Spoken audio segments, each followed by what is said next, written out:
Okay, so welcome everybody. Thank you for joining us on this cold Sunday afternoon. I really do appreciate you guys giving us your time and energy and effort. We just launched the Screenplay Academy at Project Right Now about a year ago.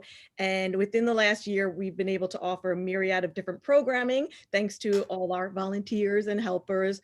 And we've had teen classes, adult classes, we've had workshops, and we want to keep expanding these offerings and expanding our community. And that's why we are offering this. Brian came to me. I've known Brian a long time now, believe it or not, almost 20 years. And we met when we were 12. No, I'm kidding. But he came to me with this script and we workshopped it in one of our classes, did some one-on-one consulting, and agreed to use it as our beta test, our first staged reading for Project Right Now. So please bear with us. We've been online since April or so, like everyone else, doing Zoom, but we haven't quite done a staged reading yet. So if there's any glitches, please be patient. And again, I thank you all for being here today. Awesome. Thank you, Liz. And thank you everyone for being here. You know, the cast especially who, you know, it's funny, I put out the pitch for the cast to be a part of this before even telling them what the project was. And right away, they were all like, yes, yes, yes, yes, yes, absolutely. I had a couple people who really wanted to be here and couldn't make it, but you know, besides that, I mean, and even they were completely enthusiastic and were kind of sad that they couldn't be here. And for those of you who are in the audience, all I have to say is that I think you guys are in for a real treat. And I'm so happy that you're here. Part of the purpose of this, you know, for the reading, it's really for me to be able to hear this script, you know, for the first time as it's being spoken and, you know, recited, you know, so my own ears can hear it to make sure there's not only, you know, whatever changes need to be made. And afterwards, we're going to do a question and answer. When you're welcome to participate in that. We'll take like a 5-minute bio break in between. But, you know, I'd love to hear your questions and, you know, tell you a little bit more about how I came about with the idea of it and writing it and what else went into this project. And without further ado, what I would like to do is just take a moment to introduce you to our cast. So I'm just going to ask everyone in the cast to just simply, you know, say your name, where you're from, and the characters that you're playing. So we will start with Alan Niebuhr. Hi, everyone. I'm Alan Niebuhr. I will be reading James. I'm from New Jersey, right outside New York City. And like pretty much everyone here, I've known Brian since college. We won't say how long ago that was. And next, I'm very, very excited to welcome my oldest son, Jacob. Hi, I'm Jacob. I'm from New Jersey, of course, and I will be reading for Peter. All right, and Phil. Hi, everybody. My name's Phil. I'm also originally from New Jersey, but I live in California now. And I, too, also went to college with Brian and have known him for a certain number of years, which will go unnamed. And I'm excited to be a part of this project as well. Thanks, Phil. Rob. Hey, everybody. Rob Duane, also originally from New Jersey and know Brian from college. Live in Pennsylvania now and just thrilled to be here and working with all of you. Excellent. And you're playing the part of Tim. Sorry, playing the part of Tim. All right. And Mike Finn. Hey, I'm Mike Finn. I'm playing the part of Chaz. I also am originally from New Jersey. I also went to college with Brian. I will say that it was only 7 years ago. So I hope that puts everything in perspective. And I currently live in Atlanta, Georgia. Cool. Awesome. Tara. Hi, guys. I am Tara Dixon. I'll be reading for Emily. I also know Brian from college. I am coming at you right outside of Atlantic City in Absecon, New Jersey. Thank you. And Alan Scott. Hi, I'm Alan. I'm from a secret location in a bunker in somewhere in New Jersey. I've known Brian for over 80 years now. And you look great, Brian, and anything I can do to help out. Thank you. I appreciate that. Kay. Hi, I'm Kate Cook. I am reading Elva and also swinging in for Hobb today. I met Brian. He was one of the first people I think I met when I moved down here from Albany, New York originally. That was back in '08, so you do the math. And I'm happy to be here today and know a few faces in this room, but more that I don't. So it's awesome to hear new talent, and thank you for the opportunity, Brian. Well, you're very, very welcome. And I see Jeff Gould is with us. So you on, Jeff?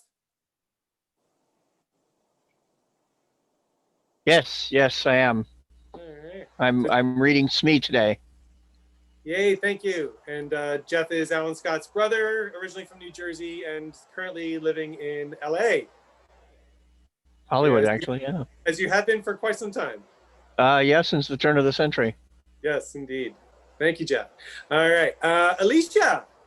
Hi, I'm Alicia. I am reading for the Queen today, darling.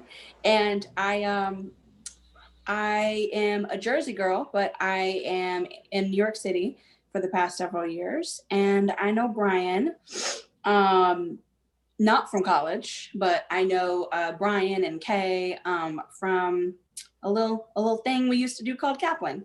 And yeah, I'm excited to be here. Thank you for including me. You're very, very welcome. And Laura. Yeah, hi, I'm Laura. I'm also originally from New Jersey. I also know Brian from college. And I'm currently living in the northeast of Houston area. Cool. And you're playing Curly and the Doctor. Yes.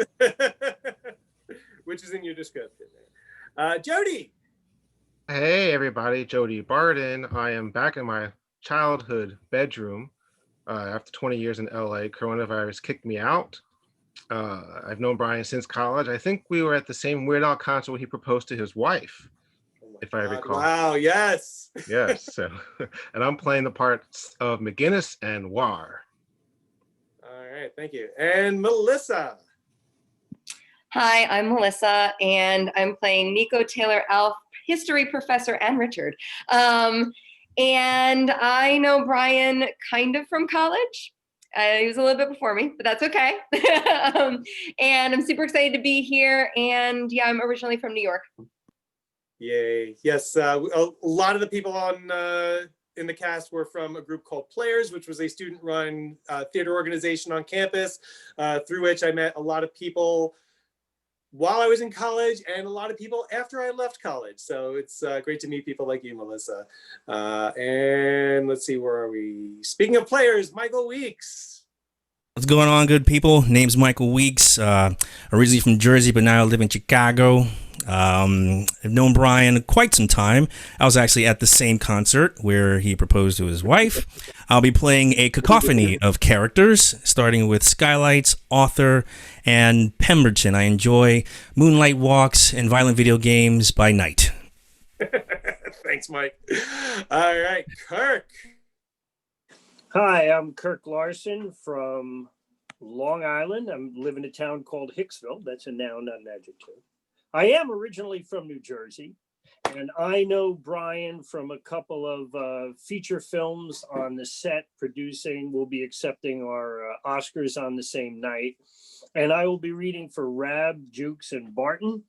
And looking forward to it, mate. Thank you, brother. All right, Ari. Hello, everybody. Yeah, like many people, I know Brian from Players in Montclair State.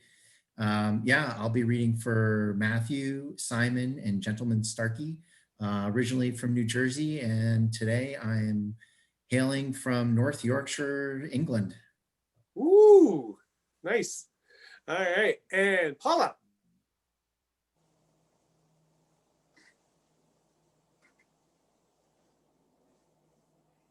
All right, I think I figured it out. Oh, yeah, God, I okay. was muted. I'm terrible at these things. I'm Paula. And I'm reading Taddy, Cookson, and Isabel. And yes, I did have to look down on a piece of paper to remember that. Sorry. So unprepared. It's so good to see everybody, though. I'm in Maine. I know Brian from college. And yeah, that's it. I'm hoping I'm not going to screw up this technology. So fingers crossed. You're going to be fine, Paula. I have faith in you. All right. Judy. Hi, everyone. I'm Judy Niebuhr. I'm from New Jersey. Also know Brian from college/players. And I will be reading Jean, Mullins, and Undine today. Thank you. Erin. There you go. New computers. Do this. I'm Erin. I also am a Players alumni. I didn't actually go to college with Brian. I was one of the people he met afterwards. I'm originally from New Jersey, obviously, but I'm now in sunny and warm Florida. My next door neighbor is Mickey Mouse. Very cool, very cool. And Samantha. Hello, I also know Brian from college, and I'm from New Jersey, and I'll be playing Dandy, West, Checo, Hornby, fencing student, bartender, and cabin boy. Awesome. Yes, she got all the helpful servings of leftovers. Thank you. And I know you're very versatile, which is why I was able to give you this character. So, and last but not least, my younger son, David. Hi. I live in New Jersey, and I'll be playing David. Thought it was an appropriate title. So, all right, that is our cast. Yes. Also, since I'm on my iPad, it's not like speaker view doesn't really work. All right, I'll take a look at that for you in just a moment. So, all right, well, that is it. I think. Let's see. Is there anything else? Brian. Yes, sir. Hi. Oh gosh, Tom, how did I skip you? I'm so sorry. That's okay. Hi, Tom Dheere, also from New Jersey. Also went to college with Brian. I'm a full-time voice actor and coach and demo producer. And today I'll be playing Toodles. Yay, awesome. Sorry, Tom, I skipped you in my list somehow. That is our wonderful cast. Once again, I am very, very excited. Hopefully all of our audience is here now who need to be here. And without further ado, Liz, unless there's anything else that you want to take care of, we can begin our reading. No, I think we're all set to go. Again, I'm just going to ask the audience members to mute themselves and turn off their video and use speaker view for the, I guess, the best way to see this performed, because there are a lot of people. And without further ado, I will begin. All right, James and Peter. Let me just get speaker view myself. Hold on. All right. James and Peter by Brian Jude. Fade in. Exterior northeast beach day. A sun rises in an already bright sky, climbing over a tiny island across from the beach. Young voices off screen. Arg! 8 pairs of young legs in cutoffs pantaloons run across the beach. The boys, appearing ages of 6 to 12, approach a nearby dune with tall grass. Atop of the dune sit 9 other boys dressed in oversized 17th century overcoats. Toodles, 10, Rab, 12, Hob, 11, Nibs, 10, Raff, 8, Wes, 7, Taddy, 7, Dougal, 6, and David, 6. They rise at the commotion. Toodles raises a spyglass to his eye, getting closer look at the approaching pirates.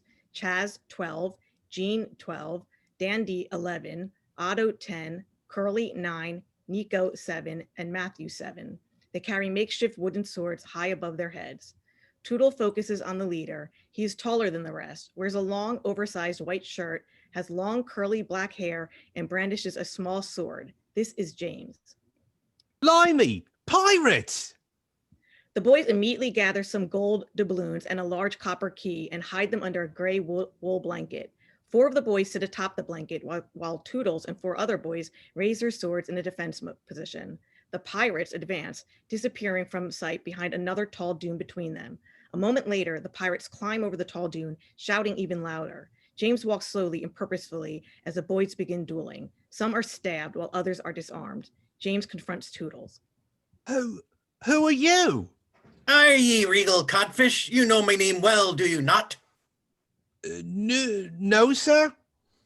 But you do. It is I, the famous bosun of Blackbeard, the finder of kids' booty, the only man whom barbecue ever feared. I am Captain Crumpet.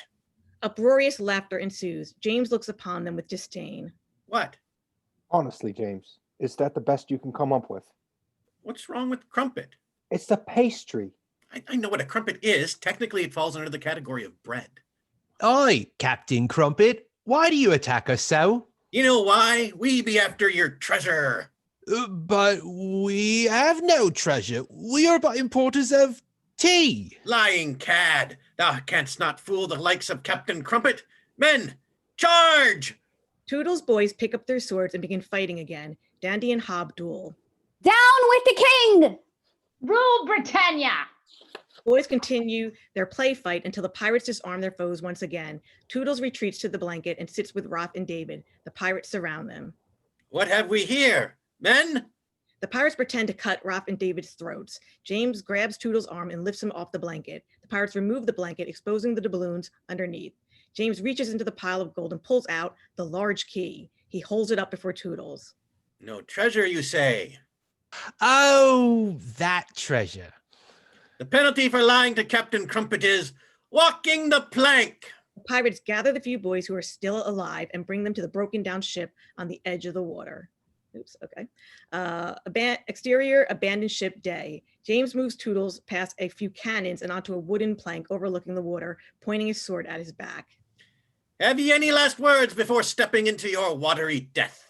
Oh, yes, Captain. 'Tis a most glorious morning for a swim. Toodles and his boys remove their coats and jump into the water. The pirates follow, as do the dead boys on the dune. James remains on the ship, smiling as the other boys swim, laugh, and splash one another with glee. I don't know why that keeps happening, sorry. Taddy looks up at James. What you waiting for? Jump in. No, that's all right. You enjoy yourselves. But you're missing the fun. Otto swims up to Taddy. Let him be, Tad. But why? You know he fears the touch of water. But why?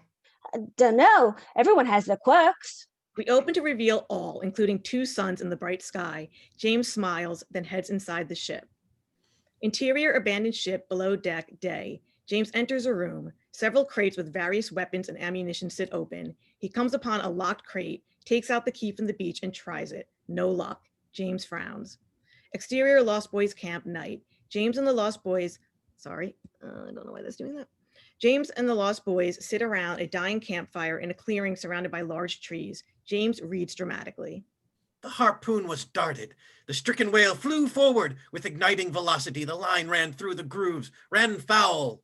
The Lost Boys are wide-eyed and enthralled as James reads. Ahab went down with his ship, which, like Satan, would not sink to hell till she had dragged a living part of heaven along with her and helmeted herself with it. James closes the book, fully satisfied with himself. Curly looks up curiously. So, did everybody drown? All but Ishmael. Well, why did he get to survive? If he didn't, no one else would be able to tell the story, would they? You can tell it, James. You're good at telling stories. Ah, Nico, I couldn't have been there. I was here with you. I'm only reading it to you. Well, how'd you learn to read, James? Do you remember Tall Toby? The boys offer a variety of yeses, nos, and I don't knows. Tall Toby was our captain before me. I barely remember him myself. It was so long ago. He taught me to read, just like I have taught some of you. What happened to him? A most dreadful thing, my lad. He grew up too much. I didn't know we can grow up. How did that happen? We can all grow up if we choose, or we can stay lost boys on Neverland. But those who grow up do not stay. Dougal raises his hand. Is that why the pirates are gone? No, we had to fight them off. Fortunately, the fairies were staunch allies. But what will happen if you grow up? Who will be our captain then? Never entertain the thought, Toodles. I may grow smarter, wiser, and kinder, but I would never, never grow older. Oh, thank goodness. Oh, sorry.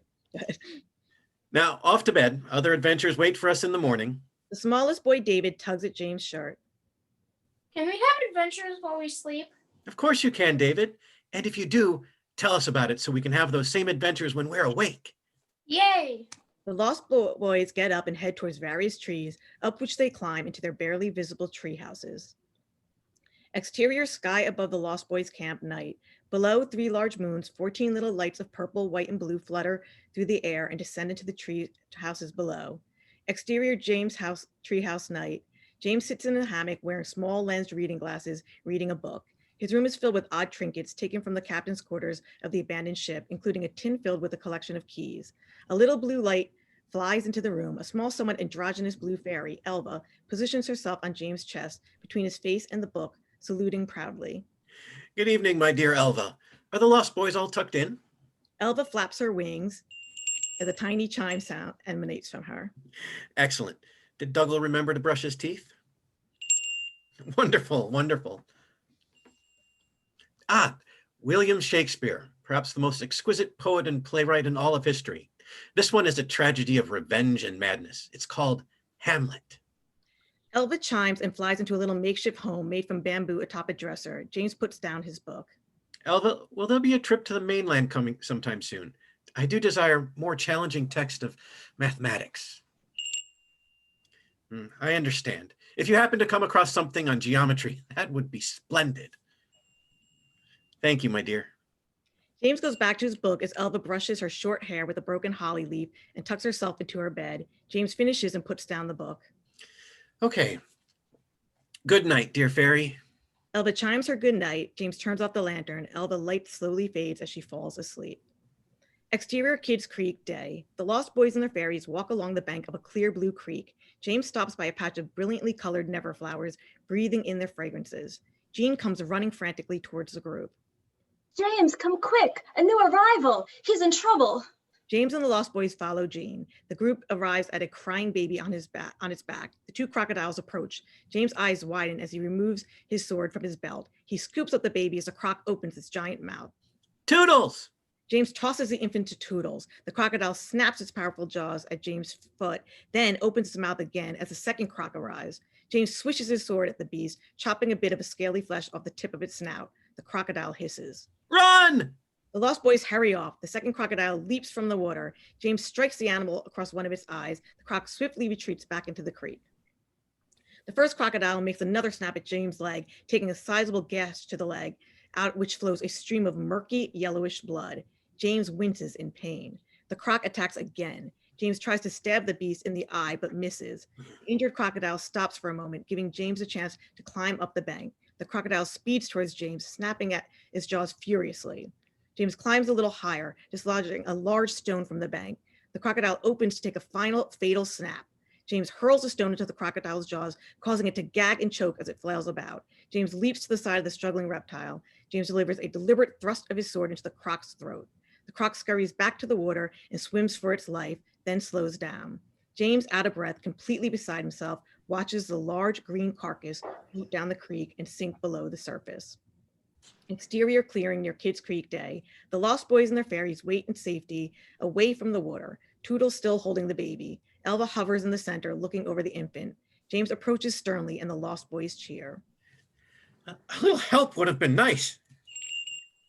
I don't know, something clever with your fairy dust. Who's the new boy? You said there were no trips to the mainland till next week, so how did it get here? This is unprecedented. I would like an audience with Mab tonight. Well, do what you must. Elva frowns and flies away. The other fairies follow her. James, who is he? I'm not sure. Elva says he came here on his own. You can do that. Apparently. James heads off towards the woods and the Lost Boys follow. Chaz thinks for a moment, then catches up to the rest. Exterior fairy village night. About 30 fairies of purple, white, and blue chime cacophonously as they gather around an amphitheater in a tiny village in front of a castle. Elva flies ahead of James as he enters the village. He takes a seat in the entranceway, the only space large enough for him. The fairies quiet as Queen Mab, a large white fairy, emerges from her castle, followed by a handful of advisors. Fairies of Neverland and new Lost Boys arrived via Kensington Gardens without fairy escort. Some of the fairies chime in awe, while others and James simply look confused. He is a possible candidate for the prophecy of Pan. All of the fairies now chime with excitement. My queen, I have been among the Lost Boys longer than most, but I have never heard of this prophecy. The fairies of old have spoken of a lost boy, unlike any other, bird-like and powerful, destined to be the ultimate ambassador to Neverland for the new Lost Boys. If he is the Pan, he must maintain his adoration of you. That's easy enough. All children love me. Be mindful. The task shall be more difficult than it seems. Your very nature will be challenged. Lafayette, you shall be his fairy. Lafayette, a beautiful white fairy with long blonde hair, chimes with glee. Work together to prepare this boy for what he is to be. Lafayette chimes in agreement. Yes, my queen. James nods. Fade to black. Exterior Mermaid Lagoon, day. The small feet of a boy about the age of 5 run through receding waters. This is the baby from earlier, Peter. He laughs as he frolics about, finding starfish and tossing them into the lagoon, reaching down and splashing water above his head. He blinks rapidly as he spins about. James, still the same age, sits on a large mushroom, dividing his attention between Peter and an old faded journal. His eyes widen as he turns to a map of Neverland with notes about a hidden treasure on the island across from the northeast beach. James looks up and sees Peter wading deeper into the water. Careful, Peter. Mermaids are exquisite creatures, but foul of heart. Peter ignores James and continues to play in the water, picking up his shell, trying to blow it like a trumpet. James shakes his head in frustration. 3 mermaids pop out of the water, smiling at Peter. James looks up, sees the mermaids, drops the journal, and shoots up. Peter, no! He runs over to Peter, who uses a shell to play catch with the mermaids. James is astonished. The mermaids see James and shriek angrily. The water recedes enough to leave Peter on dry land. James takes Peter's hand and leads him toward the patch of mushrooms. No, Peter's friends. They are not your friends, Peter. They gladly play catch with your head as they would that shell. Peter struggles to break free. Peter's friends. James stops him and looks at him sternly. No, danger. Do you understand me, child? Danger. Peter looks up at him, but never for too long, always blinking his eyes. No, danger. James rolls his eyes. Some mythological Pan he is not. James continues to lead him to the mushrooms and sits him down. You must understand, Peter. Neverland is indeed a paradise of wonderful mysteries and treasures, but you must learn which of its assets are for you to enjoy and which are deadly. The shores of the lagoon, enjoyable. The waters, deadly. Do you understand? Water's deadly. Yes. Lagoon sure is enjoyable. Right. Swim in the lagoon.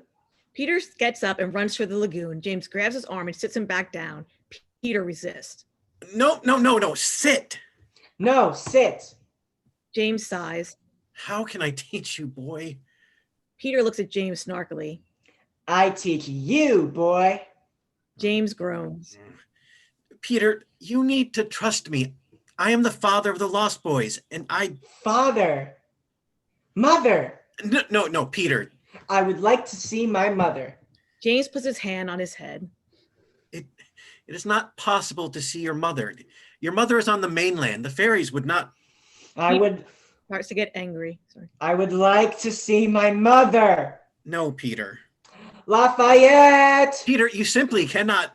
Peter's white fairy darts from the Neverwood and flutters before her lost boy. I would like to see my mother. Lafayette chimes gleefully and sprinkles a fine glowing powder over Peter's head.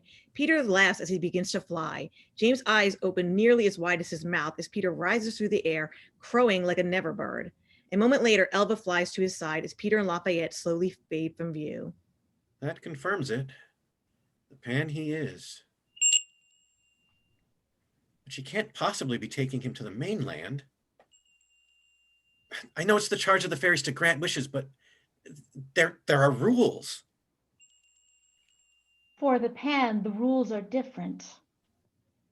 James looks at Elva, annoyed. Elva glides towards the Neverwood. James picks up his journal and follows her. Interior James' treehouse, night. James paces about his house with concern and frustration. Elva flutters about nearby. I don't understand. Who is this child? Unlike any other lost boy indeed, but why? Elva, please tell me, what do I need to know about him? You need to teach him all you know.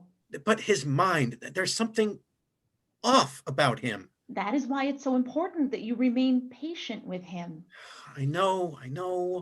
The sound of Peter crying from the outside fills the room. A moment later, Lafayette flies in. Lafayette, is he all right?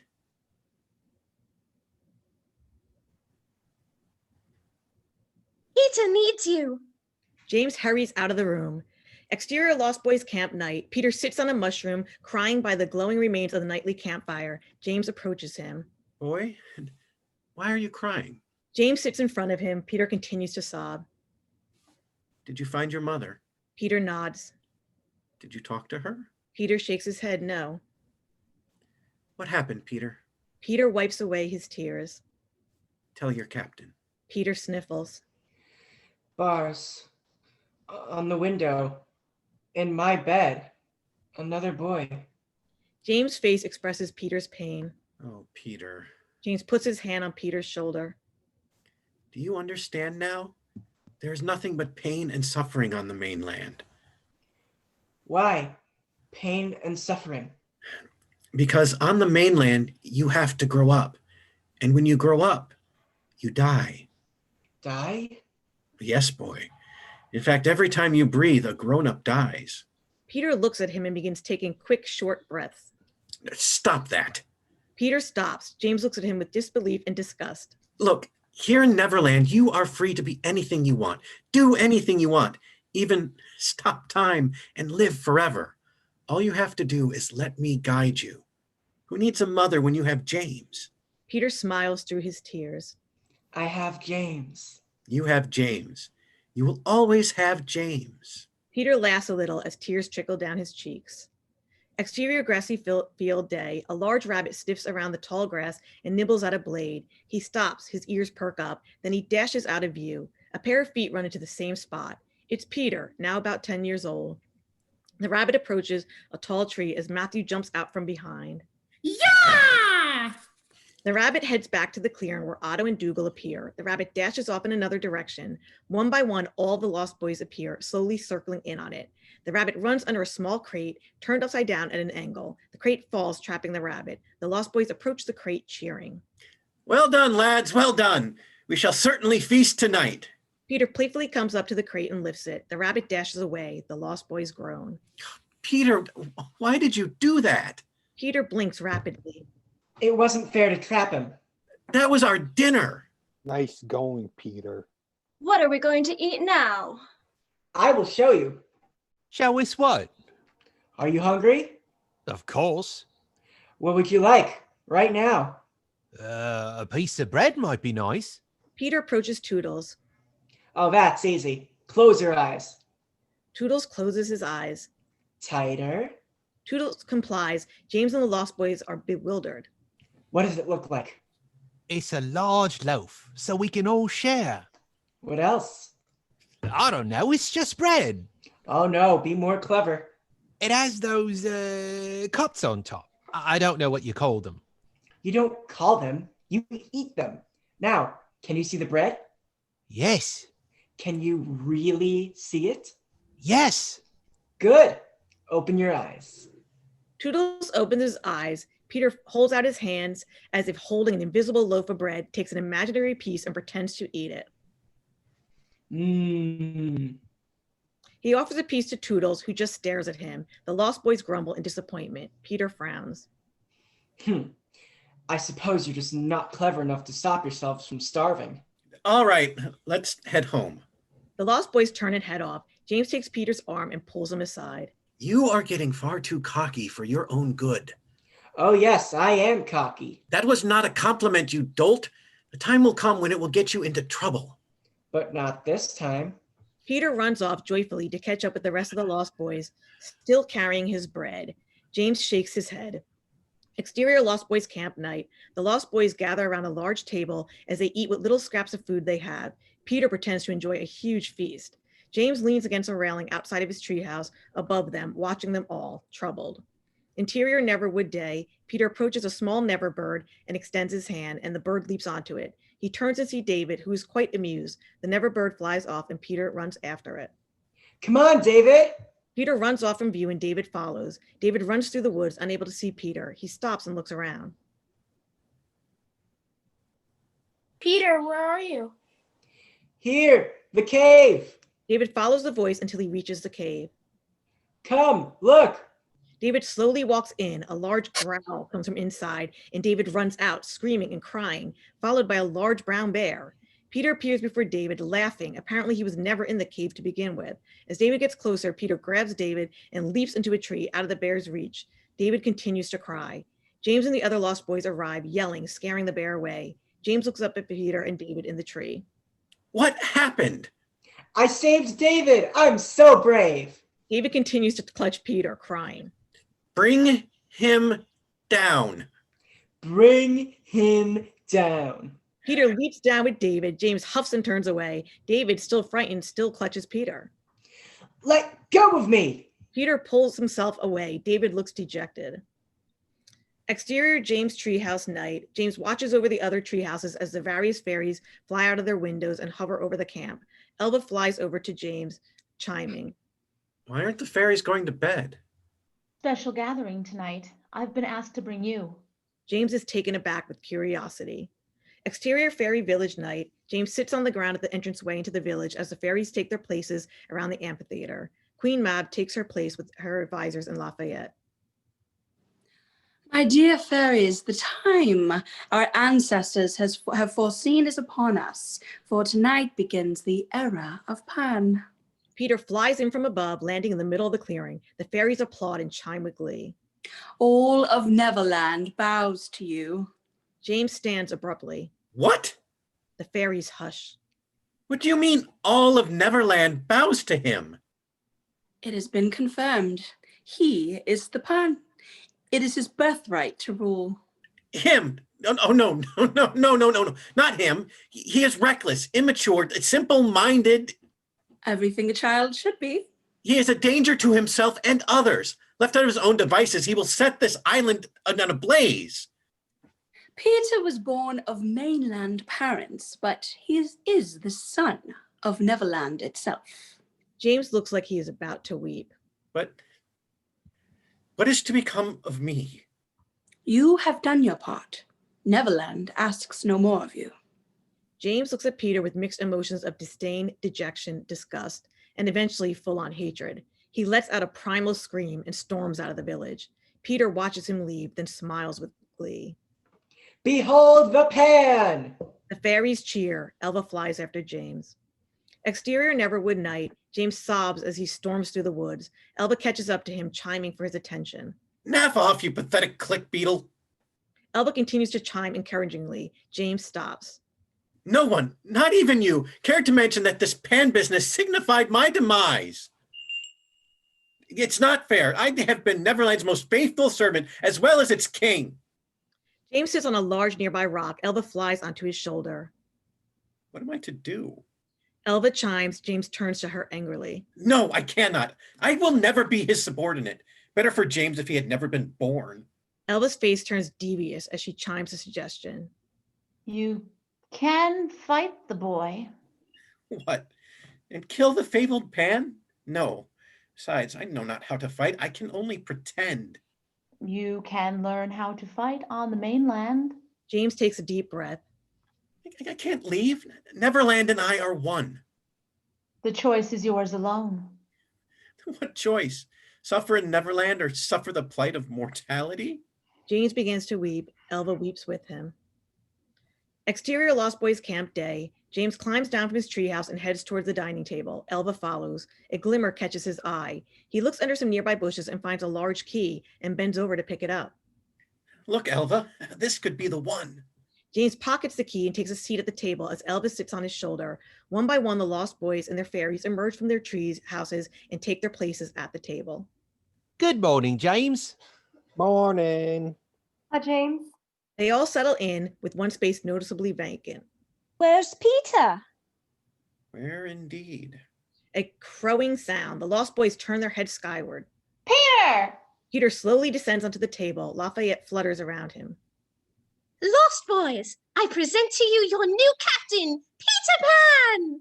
Is this a joke? If only it were so. But James is our captain. James stands. The fairies have decreed that Peter is the heir to Neverland.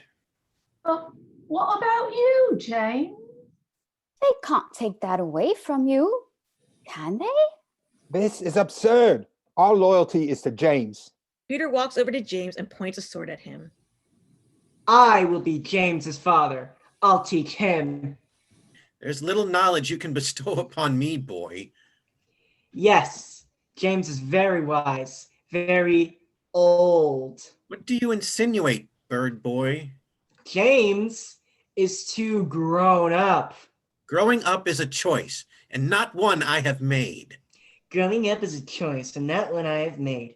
Big words, lots of reading and study, no fun. James is too old for Neverland. I'll not leave my home. Peter smirks sinisterly. Then you will walk the plank, pirate. Peter swings at James' head. James ducks just in time. He backs away as Peter flies after him, laughing and swinging. James runs off. Peter heads off after him, off every time, forcing him into a particular direction. Exterior Northeast Beach day, James runs onto the beach, Peter in hot pursuit, forcing him toward the abandoned ship. The Lost Boys and their ferries follow. Exterior abandoned ship day, James climbs aboard the ship, seeking safety amid the mast. Peter advances forcefully. Elva flies overhead and produces James' sword, chiming loudly. She drops the sword and James defends himself. For all of his decades of play fighting, James is no match for the Pan's natural instinct. As they fight, the key falls out of James' pocket onto the deck. The Lost Boys reach the ship. Peter forces James onto the plank over the water, horrified at the sight below. Peter swings hard, knocking James' sword into the ocean. And now, Captain Crumpet, it's a glorious day for a swim. Peter swings at James and he loses his balance, plunging into the water, screaming in fear. Peter cackles with delight. James pops his head up, struggling to stay afloat, lacking the knowledge to swim. Peter turns to the Lost Boys. Who needs a father when you have Pan? Peter laughs as if it's all a big game. The Lost Boys are horrified. Dissolve to exterior Neverwood outside Fairy Village night. James await as Elva flies from Queen Mob's castle. The Queen's decree stands. The fairies side with Pan. I cannot allow him to lead. That choice is not yours. I do not wish to grow up, Elva. Elva presents James with a small pouch tied shut by a string. Let the mainland give you what you need. Use this to find your way home. James looks at the pouch, then at Elva. Will you come? My place is here, but Neverland owes you. It will protect you long after it vanishes from your memory. You mean I will forget Neverland?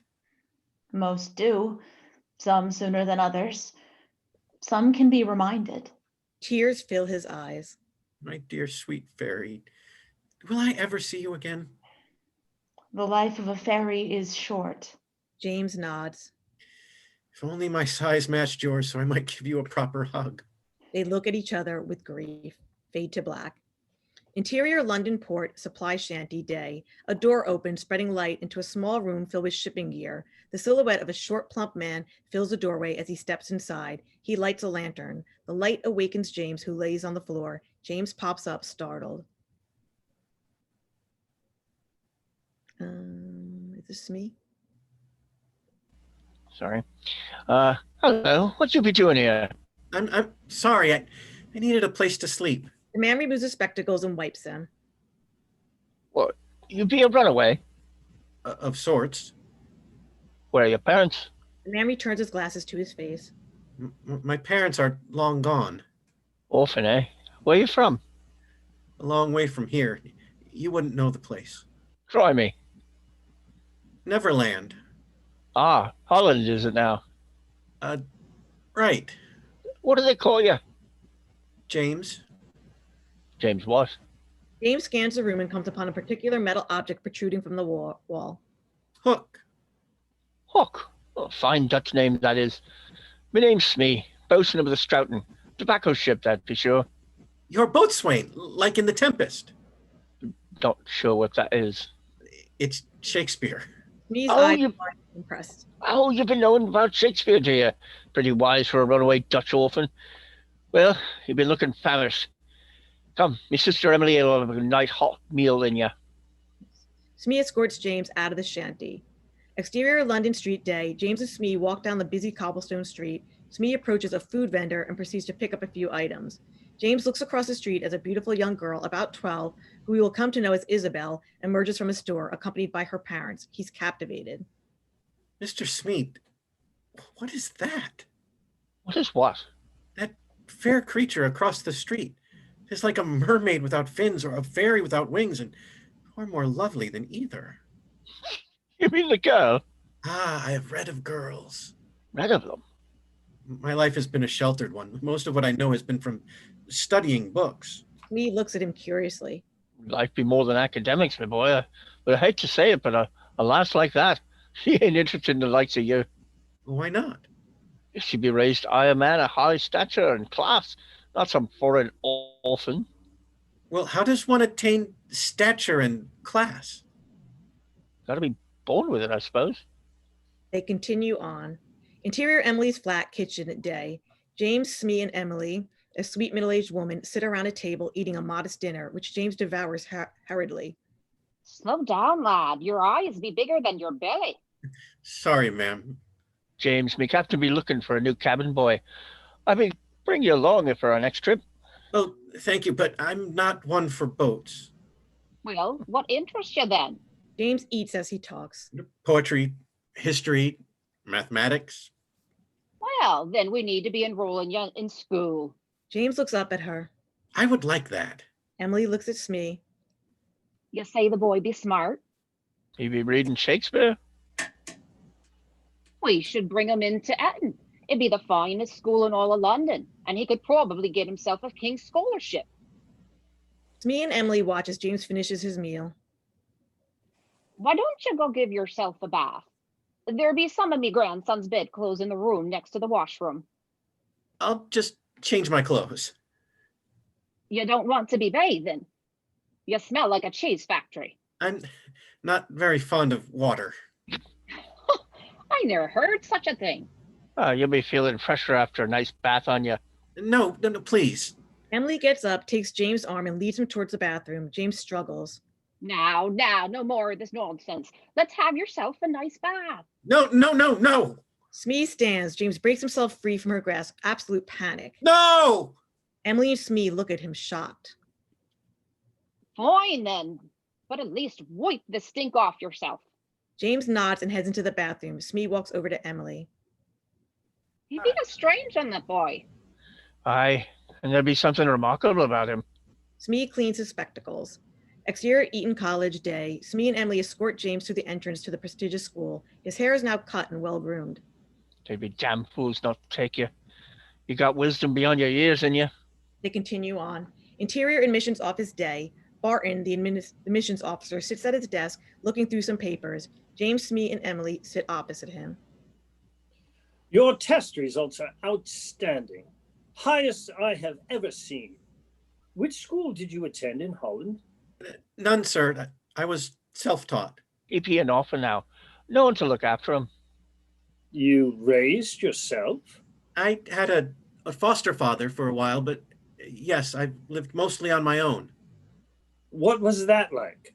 James struggles for something to say. I imagine it was extraordinarily painful for you. I'll not make you relive it. What is your birthday? I have no record of my birth. I see. Good. I see. Well, your case is highly unusual, and typically an application would need to be submitted 2 years in advance. A look of empathy comes across Barton's face. But with your knowledge and intellect, you would make as fine an Etonian as there has ever been. I'm recommending you for a full King's Scholarship. You can begin the Michaelmas half in September. James takes a breath of relief, stands and offers a handshake. Smee and Emily are delighted. Thank you, Mr. Bardin. Would you be joining the boat club? I'm head coach and would much like to have you. I don't think so, sir. Fair enough. There are plenty of activities for dry bobs as well. Welcome to Eton. Barton smiles as he shakes James' hand. Exterior dock, the Stoughton day. James and Smee walk along a dock carrying supplies to an older brig ship, the Stoughton. But why must I sail with you? Because in order to feed you, we need money to buy food for you. It'd only be for the summer months before you be starting eating. They reach the ramp to the ship. James hesitates as Smee heads up the ramp. Smee turns to him. Well, come on then. Water ain't gonna be looking to bite you. James looks up at Smee. I can't. Smee sighs. Are you able to be putting one foot in front of the other? Yes. All you need to do is take one step. James puts one foot on the ramp. There you go, lad. Now the other. James takes another step, then it takes a deep breath. Still apprehensive, he continues walking. Boy, you'll be having your sea legs in no time. They continue onto the ship. Exterior of the sea, night. The Stoughton sails under a moonlit sky. Interior of the Stoughton galley, night. About a dozen sailors sit at tables, playing cards or dice, laughing and drinking from metal cups. James and another cabin boy, Taylor, serve them rum. James pays careful attention to their conversation as he hands a drink to the friendly young man named Skylights. Thank you, mate. You're welcome, sir.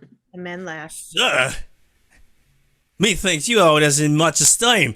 My name's Skylights, ship's bowman I am, on account of me keen eyesight. He offers his hand, which James accepts. James. A tattooed man, Jukes, addresses a handsome Italian, Secco. That's 3 shillings you owe me. And now, you cheating. I don't have to cheat. Playing with the likes of ya. The other men laugh. A young sailor, Alf, throws his cards on the table. Well, I'm out. Can't gamble like this on wages we're making. Fogarty, who speaks with a mixed accent of French and German, laughs. Oh, gambling is the only way I can make any money with these wages. Cookson, the ship's balding chef and medic, speaks in an indistinguishable blended accent. And it's not like we can go back to the way we used to earn a living.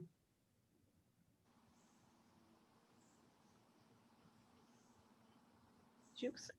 Maybe we can, Cookson, but I'll see surprised ye ain't been arrested for murder with the slop you serve. The men laugh. Sitting next to Fogarty is another young man named Mullins. We ought to find another way to make money with the kind of skills we have.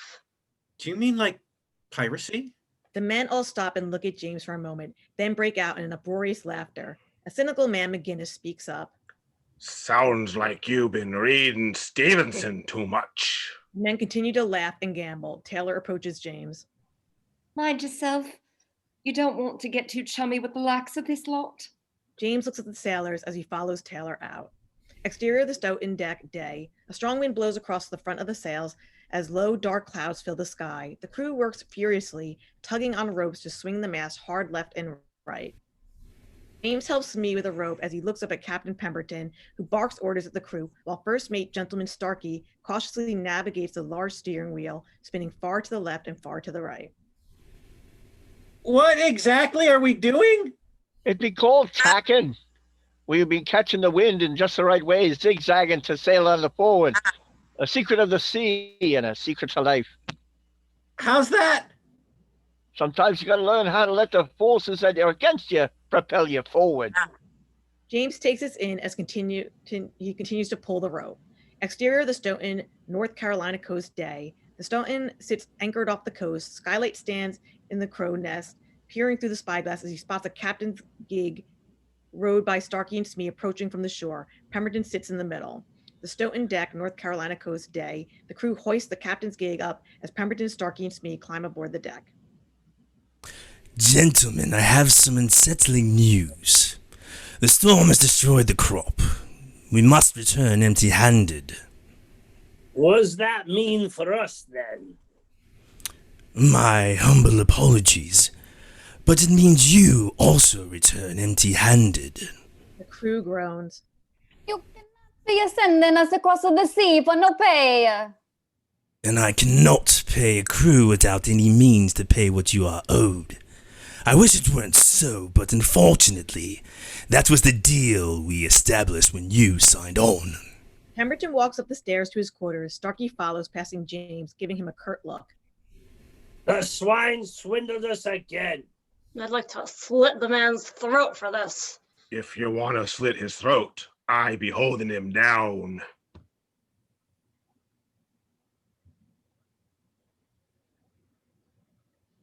Fogarty? Do we have Fogarty?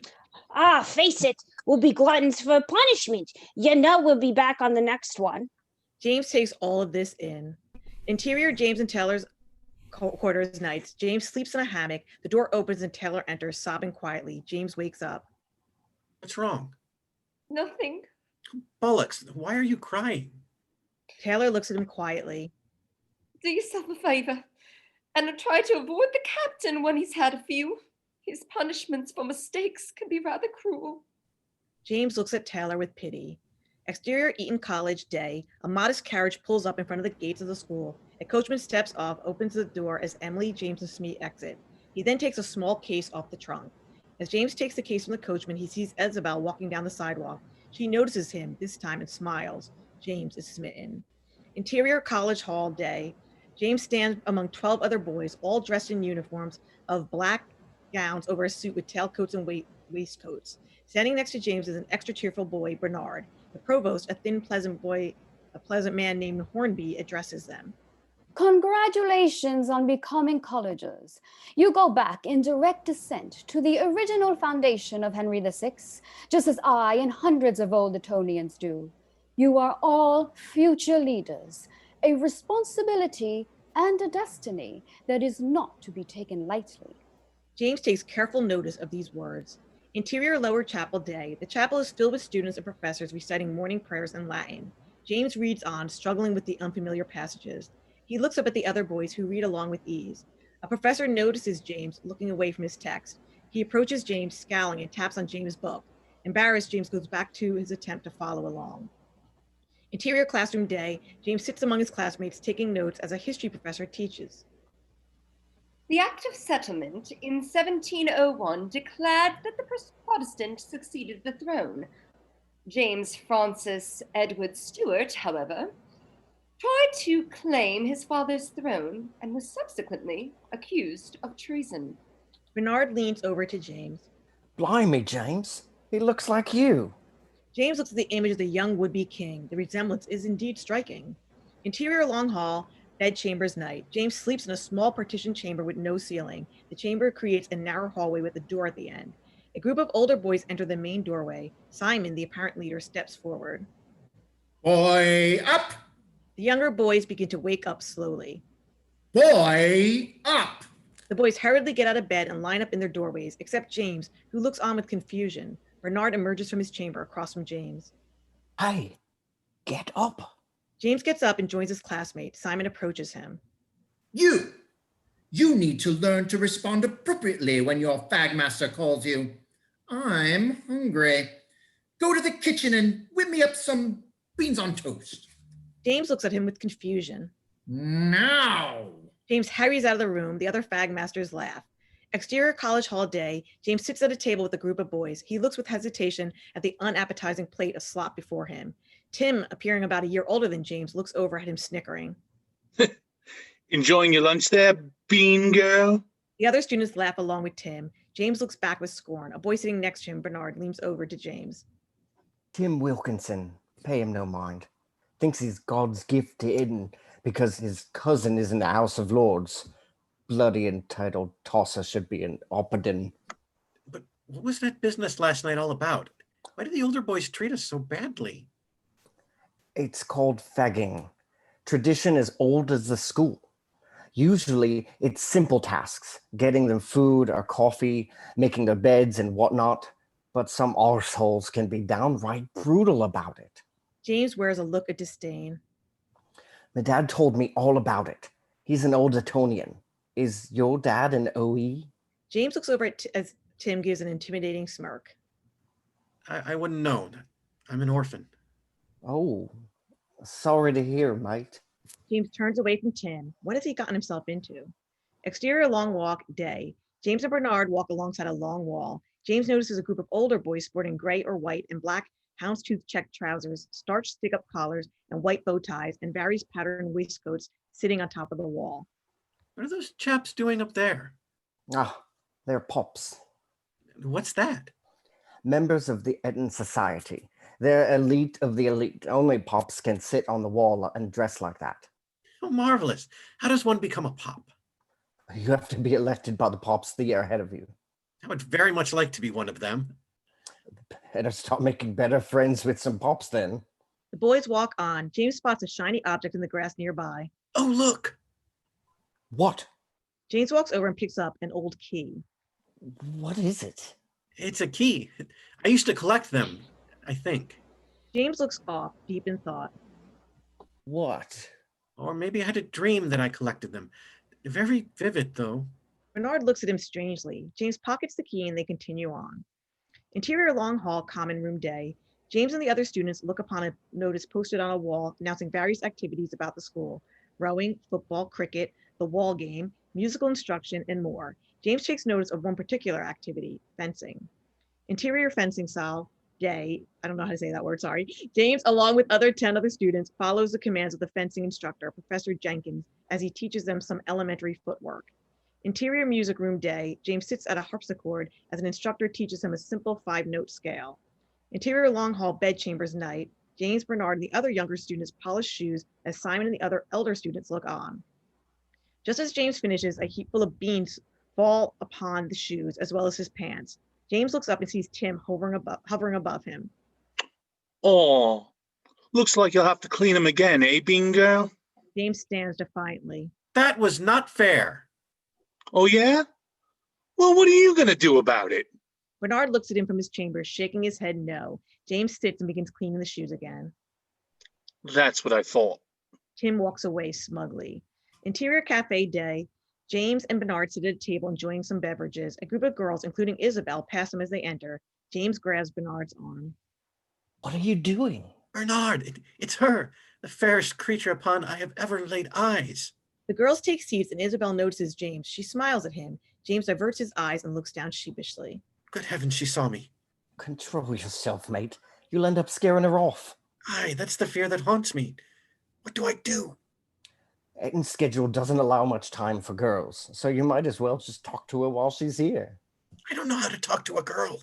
Oh, then worship her from afar, I suppose. James looks over at her again, mustering up the confidence to return the smile. He can't.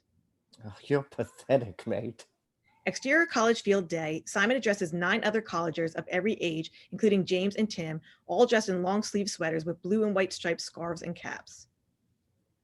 Generations of OEs come to watch the St. Andrew's Day wall game every year. If we can beat the Opidans today, our names will be marked in the history books forever. Now let's get out there and show them what we collegers are made of. The collegers hoot and holler as they line up side by side and lock arms. Exterior college field wall day. The entire school seems to be gathered facing the long wall at the end of the field, as well as other local spectators, with several pops taking their places sitting atop the wall. In a gap between the pops, orange and purple caps fly over the wall, and 10 Opidans hop over the wall, taking their places on the narrow, muddy playing area. The collegers, arms still locked, march up to their opponents, staring them down. 6 players from each team line up to face each other. James, Simon, and Tim are among them. Bernard looks up from the crowd cheering. An umpire approaches with a ball and a coin. College captain, your call. The umpire tosses a coin. Heads. Umpire catches the coin. Heads it is. It counts. Let's start with the good calcs. The umpire places the ball against the wall. Simon and the Opedan captain stand on opposite sides of the ball as their teammates slowly surround them. Play. The crowd cheers as Simon hops on top of the ball. All the other players pile on around him, keeping only their feet or hands on the ground, trying in vain to move the ball along the wall or steal it away from its possessor. Bodies and faces are pushed and shoved by open palms. All the players quickly become covered in mud. The crowd roars as the players slowly inch towards the collegers' calcs and end zone. As Opedan player kicks the ball out from under Simon as it rolls towards the spectators, James looks as the ball stops at Isabel's feet. Dead ball. The umpire retrieves the ball and places it on its new mark. The players begin playing again, getting rougher and more aggressive as the game goes on. James gets control of the ball as the group enters the good calcs. An Opedan player pushes James face into the wall, scraping his flesh open. James lifts the ball up against the wall with his feet as Tim reaches for it.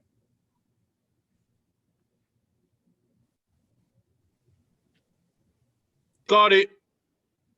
Shy, 1 point colleges. Spectators roar again as the players move away from the wall, revealing a streak of pale yellow. The crowd hushes, a few gasp, as everyone notices the yellow blood oozing from James' cheek. Simon faints.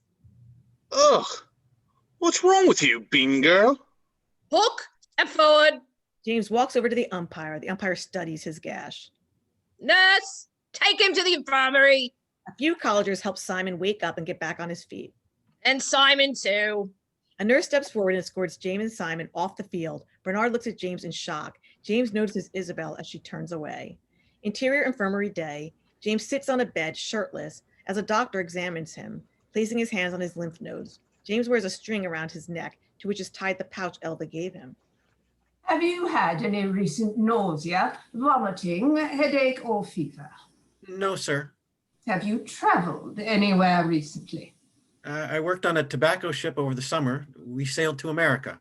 Did you feel any signs of sickness after that? No, sir.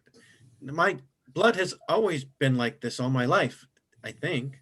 When was the last time you saw your blood this color? James tries hard to remember.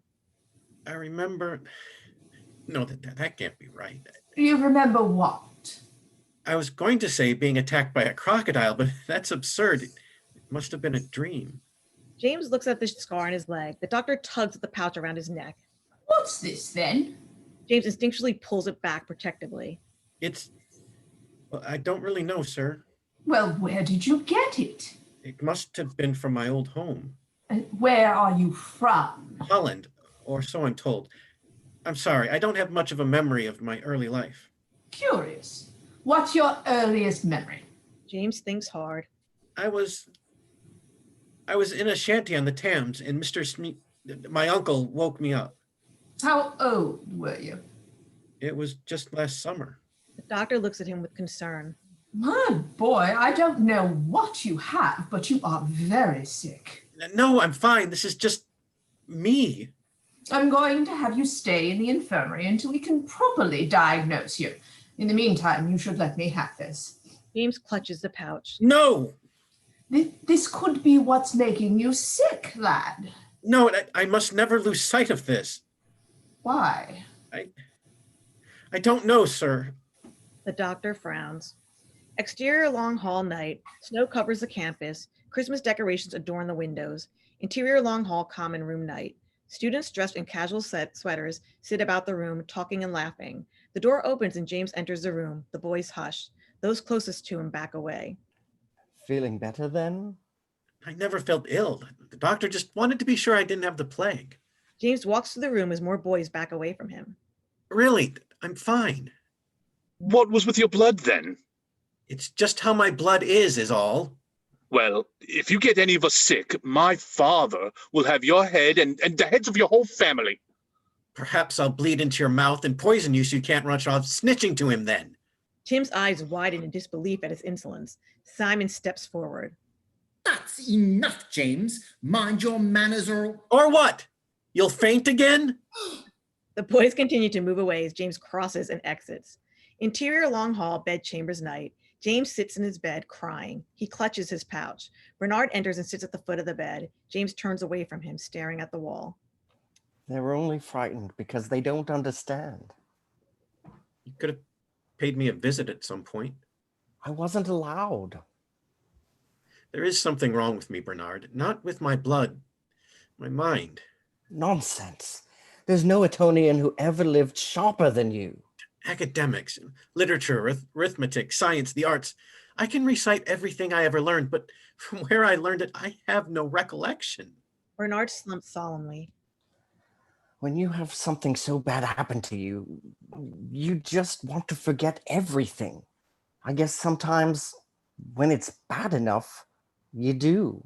James continues to stare at the wall. Interior fencing style day. James in full fencing gear, wielding a foil sword, stands at the en-garde line of his fencing strip. A group of other students stand alongside as Professor Jenkins passes them. Wilkinson? Tim removes his mask. Professor, must I? Yes, Timothy. Now, take your place. Tim sulks, puts on his mask, and walks to the en-garde line. Don't cut him, Tim. He might bleed on you. The other students laugh until Professor Jenkins gives him a stern look. Jenkins leans over to James. Are you sure you're ready? Absolutely. Professor Jenkins walks near the middle of the strip. Are you? James and Tim raise their foils in front of their faces. Tim uses his left hand. On guard. James and Tim take the first positions. Quit. James and Tim stare at each other through their masks. Ali. James and Tim hurry towards each other to attack, a series of lunges, parries, and ripostes. James has certainly learned control in his fencing classes, but Tim is more advanced. Tim attacks, gets faster, more intense, and more aggressive, but James is able to evade and counterattack. James scowls at Tim's increasing aggression and reciprocates with ferocity. Tim lunges, James parries, then swings his weapon hard at Tim's wrist. Tim yells out in pain. Halt! James and Tim stop fighting and face Jenkins. Bad form. James removes his mask. My stances were good. He moved his arm too fast. Good form is about far more than footwork and attack, James. It's about honor. As an Etonian, that's an ideal you must come to first respect. First positions. James replaces his mask as they return to their positions. Interior long hall, bed chambers night. James sits at his desk writing. My dear aunt and uncle, while I am thoroughly enjoying my education here at Eton, my 3-week summer respite cannot come soon enough. Exterior music room day. James slowly plays a flute as his instructor hums the melody. My month spent in infirmity last autumn set me back quite a bit in my studies. Interior classroom day. James writes on a paper in Latin. The name at the top reads Jacobus Hook. However, I was able to catch up in every subject and activity to remain in the top of my class. Exterior Eton High Street day. James and Bernard walk along the sidewalk on a beautiful spring day. Isabel and her friends pass them by. James stops and watches them. Bernard shoves James playfully, urging him on, but James recoils. Still, I find myself unable to win the companionship of my fellow students in joy, save for one charming soul. Interior College Library day. James reads a volume of poetry. Perhaps they envy my intellect, but I know they fear me for my differences. Exterior Eton College day. James walks across the campus and notices an old key, which he pockets. The sad truth is I have no idea of who I am, but this place is showing me who I am not. I am not made for inferiority. Interior long hall, bed chambers night. James writes across the top of the sheet of paper, dissertation on roast pig. I was made for stature in class, and someday I will be respected for it. Interior lower chapel day. James obediently sings along in the boys' choir. He and Tim exchange vile glances. At least I seem to have found favor with my professors, if not my peers. Interior long hall, common room night. James sits before some of his classmates who look on excitedly as he brings a knife to his arm and bleeds himself. The boys cheer. One of them hands him a few coins. Another hands him a dessert, which he eats. Bernard looks on with pity. But I feel that as I age, I will be admired by future new boys. Whether such admiration shall evolve from love or fear shall remain to be seen. Exterior the Broca's day. James sits at the edge of the meadow along the banks of the Thames, opposite a Windsor castle, writing. Nearby, a crowd watches. Several long rowing boats glide up the Thames. One of the rowers stands up, holding up their oar in one hand, shaking garlands of flowers with the other. A nearby banner reads, Floriat Atona. For now, pray for me for an easy summer half. I look forward to our time together again come July. Yours truly, Jazz. Fade to black. Interior long hall, bed chambers night. A pair of shoes attached to long legs enter the room and walk over to a desk. A hand opens a small box containing several keys as another adds one more to the collection. James, now about 5 years older, is startled by a voice coming from the doorway. What you got there, bean girl? James turns to see the tall boy enter the room dressed in distinguished pop attire. Nothing which concerns you. As your house captain, everything here concerns me. Open it. James remains still. Open it, you scug, or else you'll be subject to a lambing. I don't care how much of your piss blood covers my hands. James opens the box and reveals the contents to Tim. Where did you get these? I've collected them across the grounds for the years. What do they open? I have no idea. I simply collect them. Liar! I'm reporting this to the headmaster. They'll be shipping you back to Holland by week's end. Tim storms off. Bernard rises from his bed. Ruddier a tosser now with all that power gone to his head. He shan't bring injustice upon the just. Interior Emily's flat, kitchen day. Emily irons a shirt. A faint chime as she stops what she's doing. A sense of dread and confusion come over her. She sets her iron aside, grabs her coat, and heads out the door. Interior headmaster's office day. James stands before the gruff headmaster Ware in his small round office. Mr. Hooker, the keys you have collected are the property of Eton, and so if you had simply found them, the proper thing to do would be to return them in. Now, I have been... The door to the office swings open as Emily hurries inside. May I help you? Master Ware, Emily Smee, the lad's aunt. He be in my care when he's not in school. Ah, yes. Well, Miss Smee, your nephew has gotten himself into some trouble over the theft of school property, and... I figured. James looks at her curiously. I thought it important to be here in the lad's defense. Madam Smee, that is not typically how we do things here. Well, James is not a typical boy then, is he? I beg your pardon? He's had such a hard life as an orphan that I can't even remember his life in Holland. And while he may be hot-headed at times, when provoked, he be a pious boy with a soul of honor. Ware lowers his glass and sighs. Madam Smee, I appreciate your concern, but judgment of the offense is solely my responsibility. Now, Mr. Hook, I remain unconvinced that your expansive intellect and your devotion to good form would exclude knowing to return what does not belong to you. Therefore, you shall receive a public swishing this evening at 7 p.m. in College Library. Emily gasped in disbelief. And Mr. Ware, you need to take his character into consideration. This offense be nothing more than a result of his curiosity and misunderstanding of the rules. Madam Smee. If you want to be teaching him a lesson, couldn't you do something else to him at least? What do you suggest, Madam Smee? Well, maybe instead of caning him himself, you could cane some piece of furniture or something. He'd be sensitive enough to have the same effect, I tell you. Madam Smee, James may be a great Etonian, but he is not a good one. An example must be made of him for the sake of would-be rule-breakers. Interior stairway outside the headmaster's office day. Emily follows James down the stairs. They stop at a landing.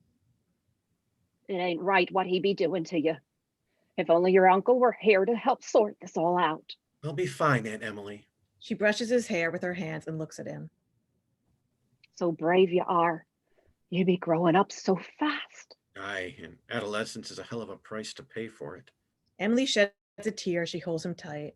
How did you know? Emily shakes her head. I don't know. I just knew I had to come. James looks perplexed. Interior College Library night. About 100 students and a dozen professors gather around the main lobby. In the middle sits a large wooden block. Tim and another pop frog march James to the block, followed by Ware, who carries a birch. Tim and the other boys remove James' coat, shirt, and pants, then bend him over and pin him to the block. Bernard looks on in sadness. Ware raises the birch and whips James hard over and over. His yellow blood oozes from his back as he hollers in agony. Ware finishes his beating. Now, Mr. Hook, have you anything to say for yourself? James gets up, turns and stares at him hard. Florit Etona. Very well. James and Tim exchange piercingly cold gazes. Interior long hall, bedchambers night. James lies on his stomach, shirtless, exposing the yellow scars on his back. He stirs at the sound of footsteps and a door opening outside his chamber. He gets up and opens his door as Bernard is about to close his. Bernard looks thoroughly depressed. Hi. How are you feeling? Like I just got flogged in front of the whole school. I know the feeling. What? I had a run-in with our favorite tosser myself. Told him it wasn't right what he did to you. And then his chums did this. Bernard raises his shirt, revealing welts of his own across his back. James gasps. They'll murder the bastard. Now, don't be causing trouble over my account. Then I'll hit him where it hurts, on the fencing strip. I'm just glad he'll be gone next year. I will avenge you, Bernard. I will avenge both of us. I know you will. And for that, I'm forever loyal. Night. Bernard shuts his door. Interior fencing style day. James, dressed in his full fencing regalia, practices against a target in an otherwise empty cell. He attacks with full ferocity, even switching hands to practice with his left. Professor Jenkins enters silently, watching him.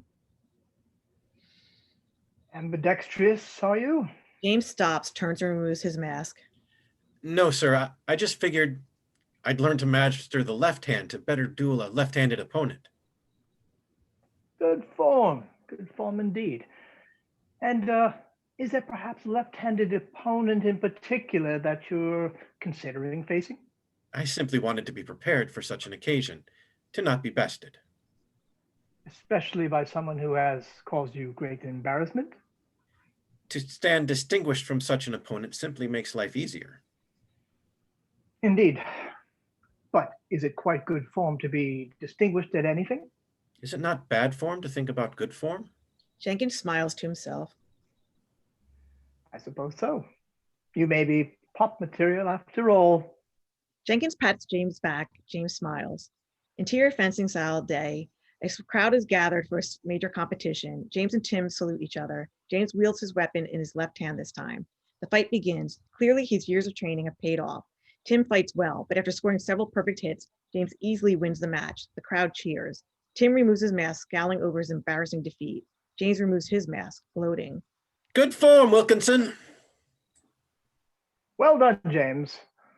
You will now have the honor of representing Eton in next week's championship against Harrow. Tim storms off the strip. Interior pop meeting room night. The members of this elite Eton society sit around a table with the president, Richard, sitting in a tall chair elevated several feet above the others. An author, passes around a wooden ballot box with a long handle at one end. One by one, the boys pass the box around and open a lid to a small chamber full of small white and black balls, dropping one ball into a small tube leading to the other side of the box. Tim receives the box, opens the lid, and inserts a black ball into the tube.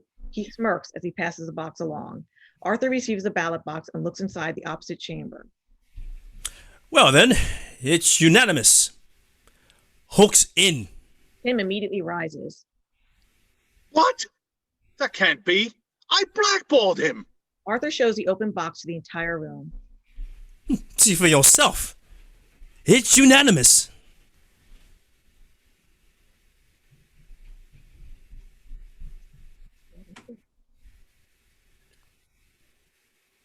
Perhaps you miscast your vote. There's no way I miscast. That greasy scug must have tampered with the box. The box is kept locked up in a cupboard. He couldn't have done anything about it. Oh, come on. We all know he's made a hobby of stealing keys. There are only 2 keys which Richard and I keep in our possession. And the rest of you all voted for him then? A moment of silence.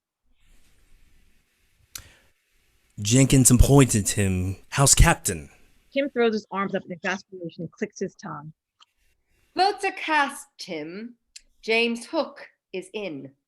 Interior long hall bedchambers night. James sits on the edge of his bed, his leg twitching nervously. From the hall outside comes an increasingly loud chant. Oi, oi, oi, oi, oi. Richard, Arthur, and the other pops, except Tim, burst into James' quarter. They begin trashing his room while one of the boys dumps a pot full of beans on his head. Clearly, this is considered a favorable tradition. All right, Bean Girl.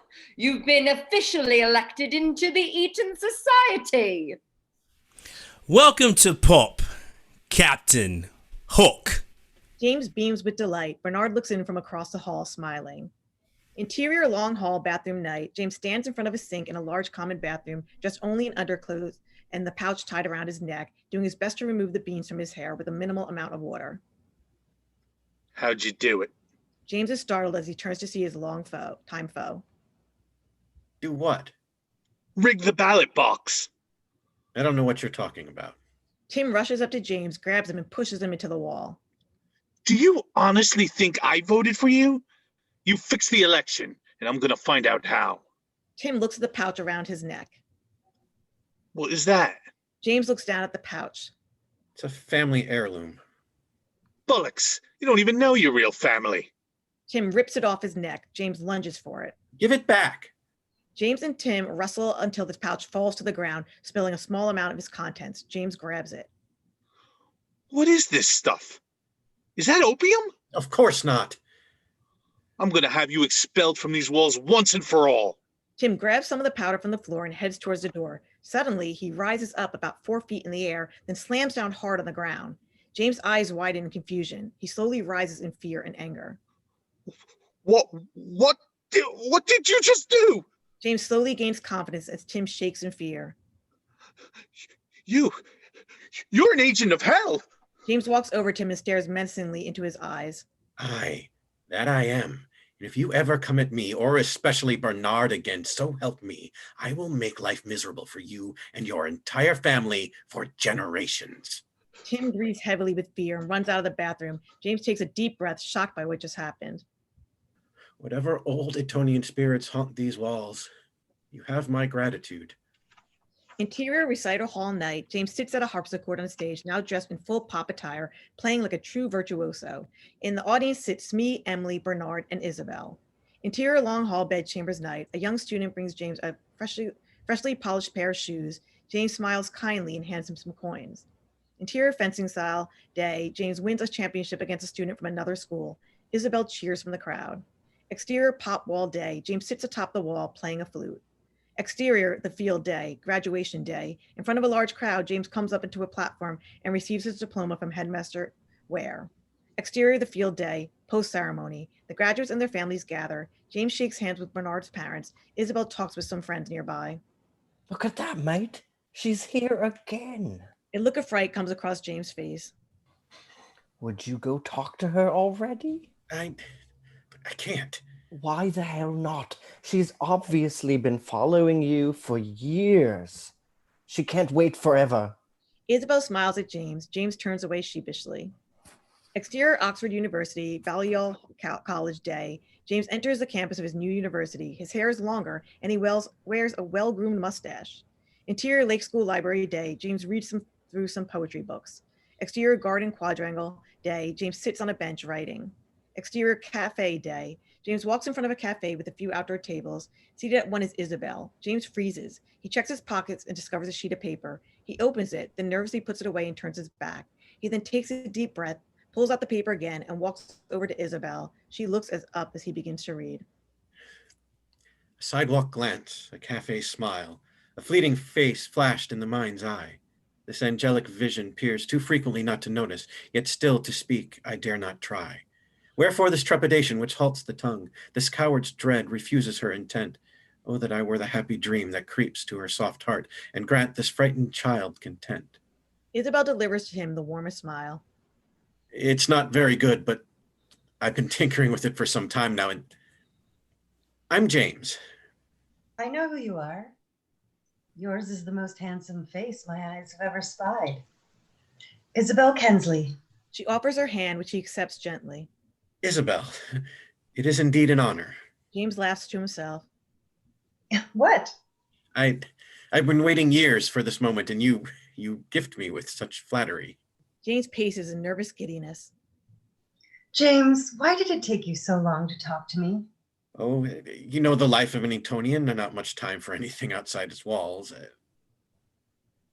I understand, but I wish it were not so. I am betrothed. Instantly, James is deflated and embarrassed. Oh, I am terribly sorry. This is entirely improper. I mean no disrespect. It's okay. Your gesture was so sweet. James looks down, trying to hide his embarrassment. Thank you. Isabel looks over her shoulder. Oh, my fiance has arrived. You remember.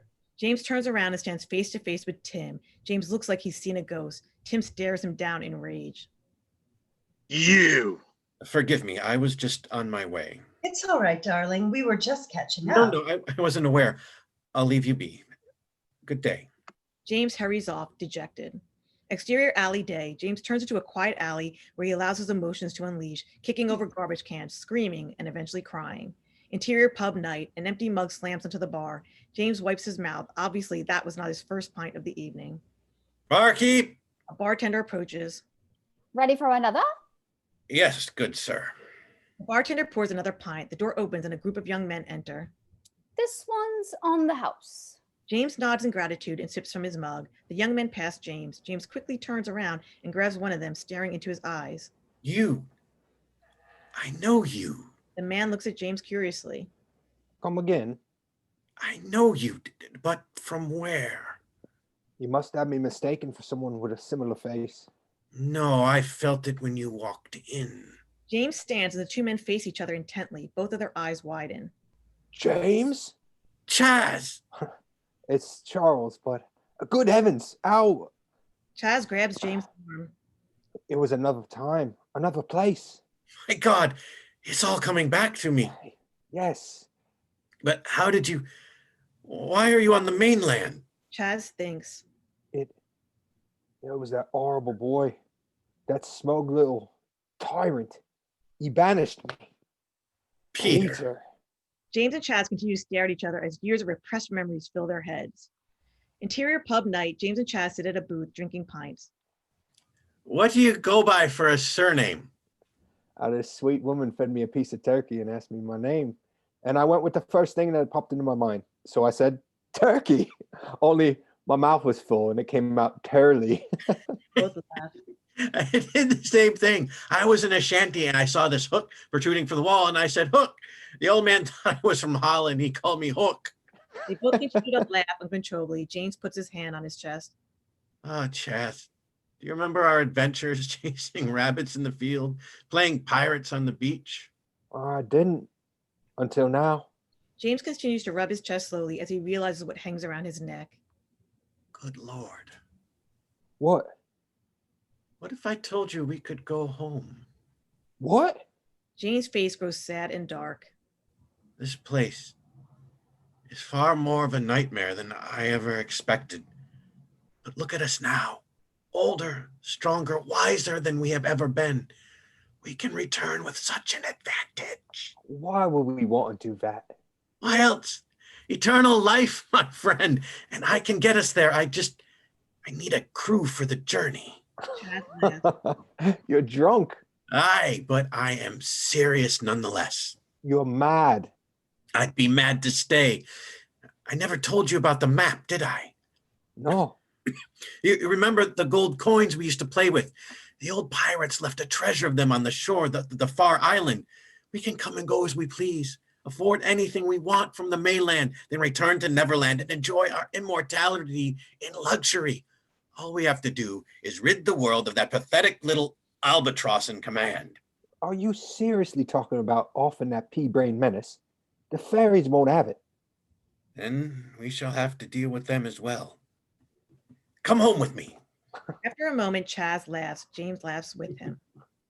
Exterior pub night, James and Chaz exit the pub, both completely obliterated, laughing and singing an old pub song. Good night, mate. See you, my friend. They part ways and James stumbles off. A moment later, Tim and a handful of his friends step out of the pub, approach James and shove him to the ground. I thought I was rid of you at Eton. James stands barely and attempts to take a swing at him, missing by at least a foot. Tim's friends laugh. Tim punches him square on the nose and James collapses. Stay away from her. They pick him up and throw him into a nearby empty wine barrel. Tim finds the lid and closing hoop seals it, then kicks it, sending the barrel rolling downhill towards the Thames. Interior wine barrel night, James tumbles as the barrel rolls. Exterior Thames River night, the barrel rolls right into the river. Interior wine barrel night, James looks on with horror as water begins to leak inside. Exterior Thames River night, the barrel bobs along the river. Interior wine barrel night, James panics as the water fills the barrel. A small flash of light comes through the cracks, then the barrel jolts as it hits land, cracking the wood. Exterior banks of the Thames night, James kicks open the barrel and sets himself free, trying to catch his breath. He bends over and vomits. Suddenly, a small brilliant light flies before his face. Ah! Upon closer look, he sees it as a young blue fairy, Undine. Elva? Any fairies you knew are long gone. I am Undine. My family has watched over for you for many generations. A lot of good you've done me. Undine scowls. Who do you think just saved you?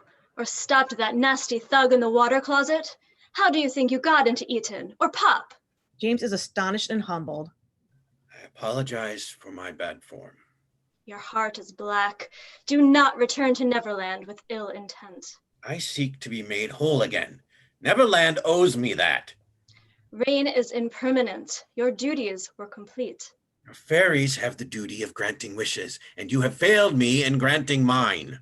We grant wishes out of love, not obligation. Ah, your kind lost its faith in me. I no longer have faith in you. Ondine becomes physically weakened by his words, her wings slowing, her light fading. James, do not return, or you shall suffer a most dreadful fate. My fate shall be of my own design. James picks up the lid of the barrel and hurls it toward Ondine, knocking her to the ground. James walks over to her as her broken body cringes on the pavement. The life of a fairy is short. Allow me to hasten your destiny. With a swift move of his boot, James puts Ondine out of her misery. Interior Emily's flat kitchen day, James and Smee sit at the table. An untouched teacup sits before a stoic James. I shall not return to Oxford. I am complete with Balliol. I am complete with England. Why would you be wanting to stop your education? I need to return home and reclaim something that is mine. Back to Holland, is it then? Smee, I am not from Holland. Come again? Have I the physical features of a Dutchman? No. I am from a land far more exotic and far more distant. Been beating around the bush now, my boy. James looks Smee squarely in the eye. I need your help. Of course, of course. What you be needing me to do? I could use a ship and a crew. Smee laughs. Those are things to be costing money now. I have access to more than enough. I just need to get there first. I want to talk to Pemberton. Smee ponders it a moment. He shrugs as he cleans his spectacles. Well, he'll be having a sail to the Spanish Main next week.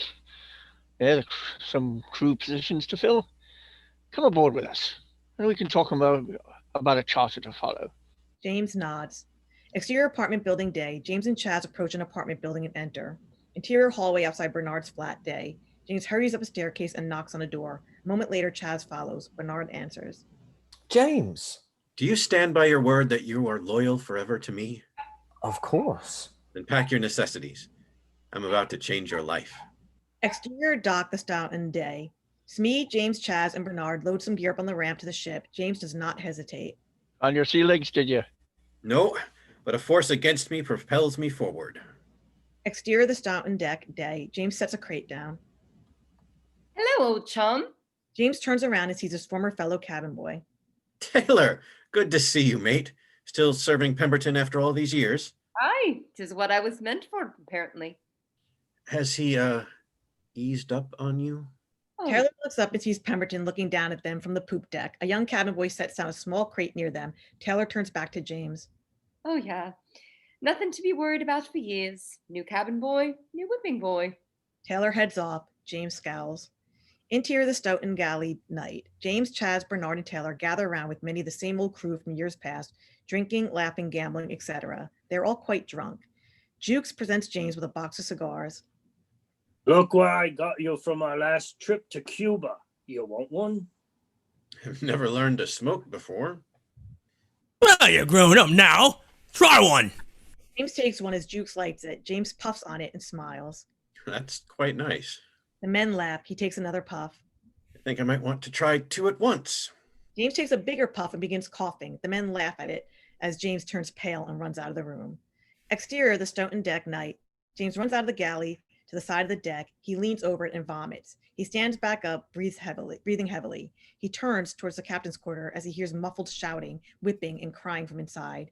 James walks up the stairs to the door. He reaches for the knob. It's locked.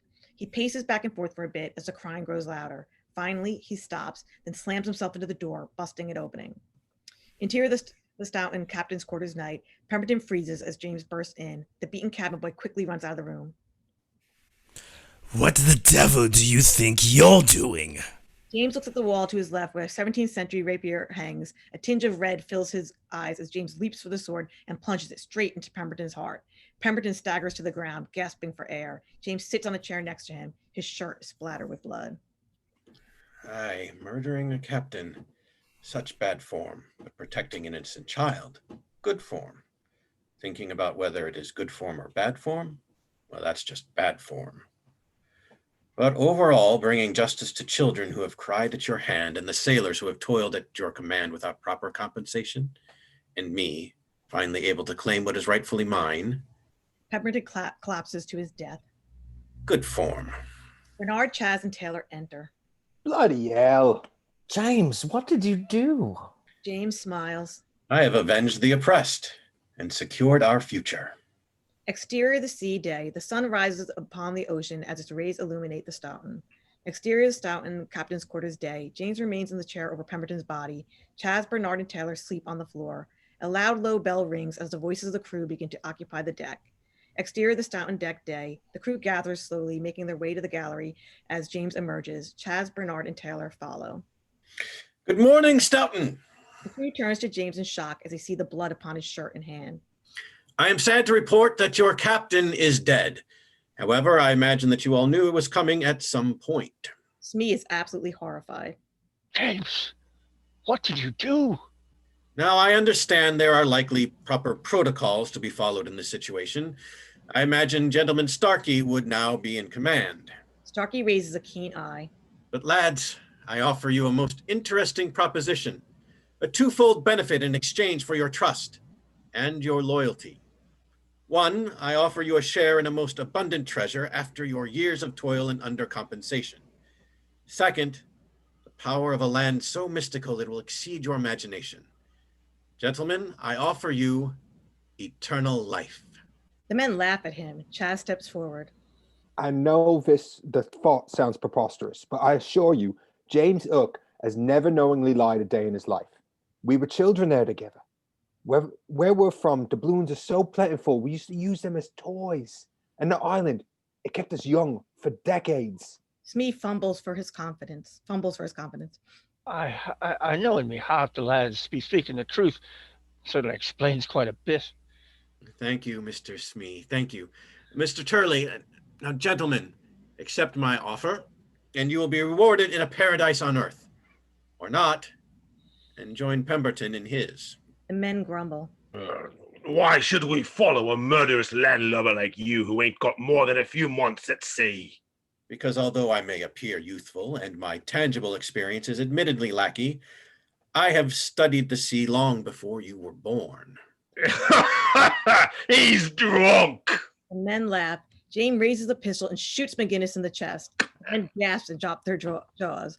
Then charge towards James. Chaz, Bernard, and Taylor draw swords and the men step back. Now I recognize 'tis bad form to shoot an unsuspecting man in cold blood, for I am a gentleman and no admirer of bad form. Still, mark my words. Anyone who dares but ponder to mock me shall suffer a far worse fate than this. Or remain loyal to me, obey my every command, grant my every respect I demand, and the rewards you shall be granted will exceed your every imaginable dream. A moment of stillness, then... Well, what the hell we got to lose? If he's right, we get what we deserve. If not, we're none the worse. The men murmur in agreement. Excellent observation, Skylights. But fear not, I swear to you this day, by the next forenoon, we shall live like kings forever. Now ahoy, dogs, and away we to Neverland. Crew cheers and begin preparing the ship. James points to the lifeless body of McGinnis. And rid the deck of this scug. James reaches for the pouch around his neck and removes some of the fairy dust. With that, the Stoughton rises out of the ocean. The crew grabs hold of anything that won't move as the ship soars through the sky. Dissolve to exterior the sea day. Beautiful serene waters lay beneath a sunny sky. The Stoughton comes into view. Exterior the Stoughton, captain's quarters day. James stands looking out at the large rear port, arms behind his back. A knock at the door. Enter. The door opens and Smee enters. Captain, may I have a word? James remains still. Yes, dear Smee. Smee approaches. What's happening? Justice is being served. But the crew. James turns around. They understand, Smee. Don't you? Frankly, sir, I don't. James walks up to the small man whom he now towers over and places his hand upon his shoulders. You will soon enough. Before long, you'll forget your tired life of old, and Aunt Emily shall not want for anything ever again.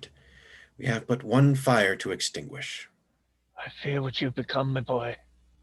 Your fear shall yield to adoration. You'll see. Exterior, the Stoughton Crow's Nest day. Skylight looks on enthusiastically. Land ho! Exterior, the stout and deck day. The crew looks on ahead as an island appears in the distance under twin suns. James and Smee emerge from the captain's quarters. Ah, look at it, Smee. Isn't it beautiful? What is it? Home. A look of amazement is frozen on each crew member's face. Left 10 degrees rudder. Come about north of the island. Aye, aye, Captain. Maintain a steady league from coast. There are hostiles ashore. Exterior, northeast beach day. The Stoughton approaches the old pirate ship. Exterior, the Stoughton deck day. James addresses the crew.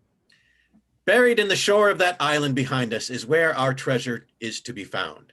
Before we can claim it as our own, it is imperative that we eliminate the hostiles who guard this place. Be mindful.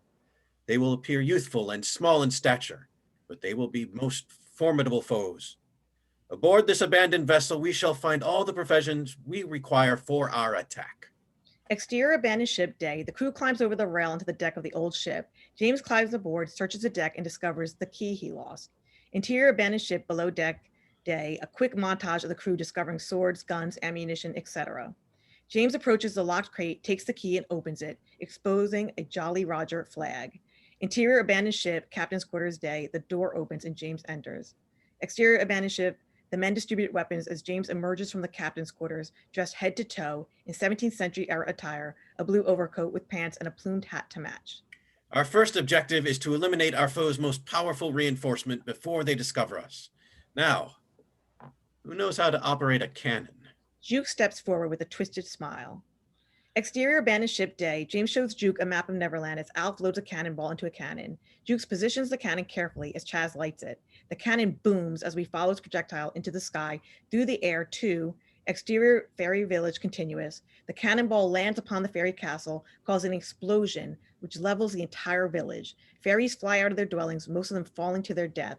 A few who survive begin to look after the injured or mourn their dead. We follow a few others as they take to the sky to exterior, interior, the Lost Boys camp, James Treehouse continuous. The fairies arrive and fly to the place James once called home, now occupied by Peter. They chime loudly as Peter wakens with a smile. He has not aged since we last seen him. He blinks incessantly. Well, that sounds like a fun adventure. Exterior, Never Mountains foothills day. James and his crew march through the grassy path between a system of tall mountains and a forest. A purple fairy flies before them. He quickly sizes the men up and hurries away. What in the bloody hell was that? A scout! Shoot it down! The men take out their pistols and open fire. The fairy turns around in midair, holds up its hands, emitting a stream of frost. The frost freezes the bullets and they drop to the ground. Blimey! Prepare to duel, lads. The men put away their pistols and draw swords. Exterior, Never Mountains foothills a little farther day. James and the crew enter a clearing. Peter, Toodles, Curly, Hob, Taddy, Nibs, Matthew, Nico, and David approach them, now armed with proper swords. 6 fairies hover near them. James raises a spyglass to his eye. He turns to Chaz. There are only 9. Where's Dandy, Wes, Rab? Peter's likely thinned them out. Fortunate for us, then. This shall be a swift victory. Captain, are those children?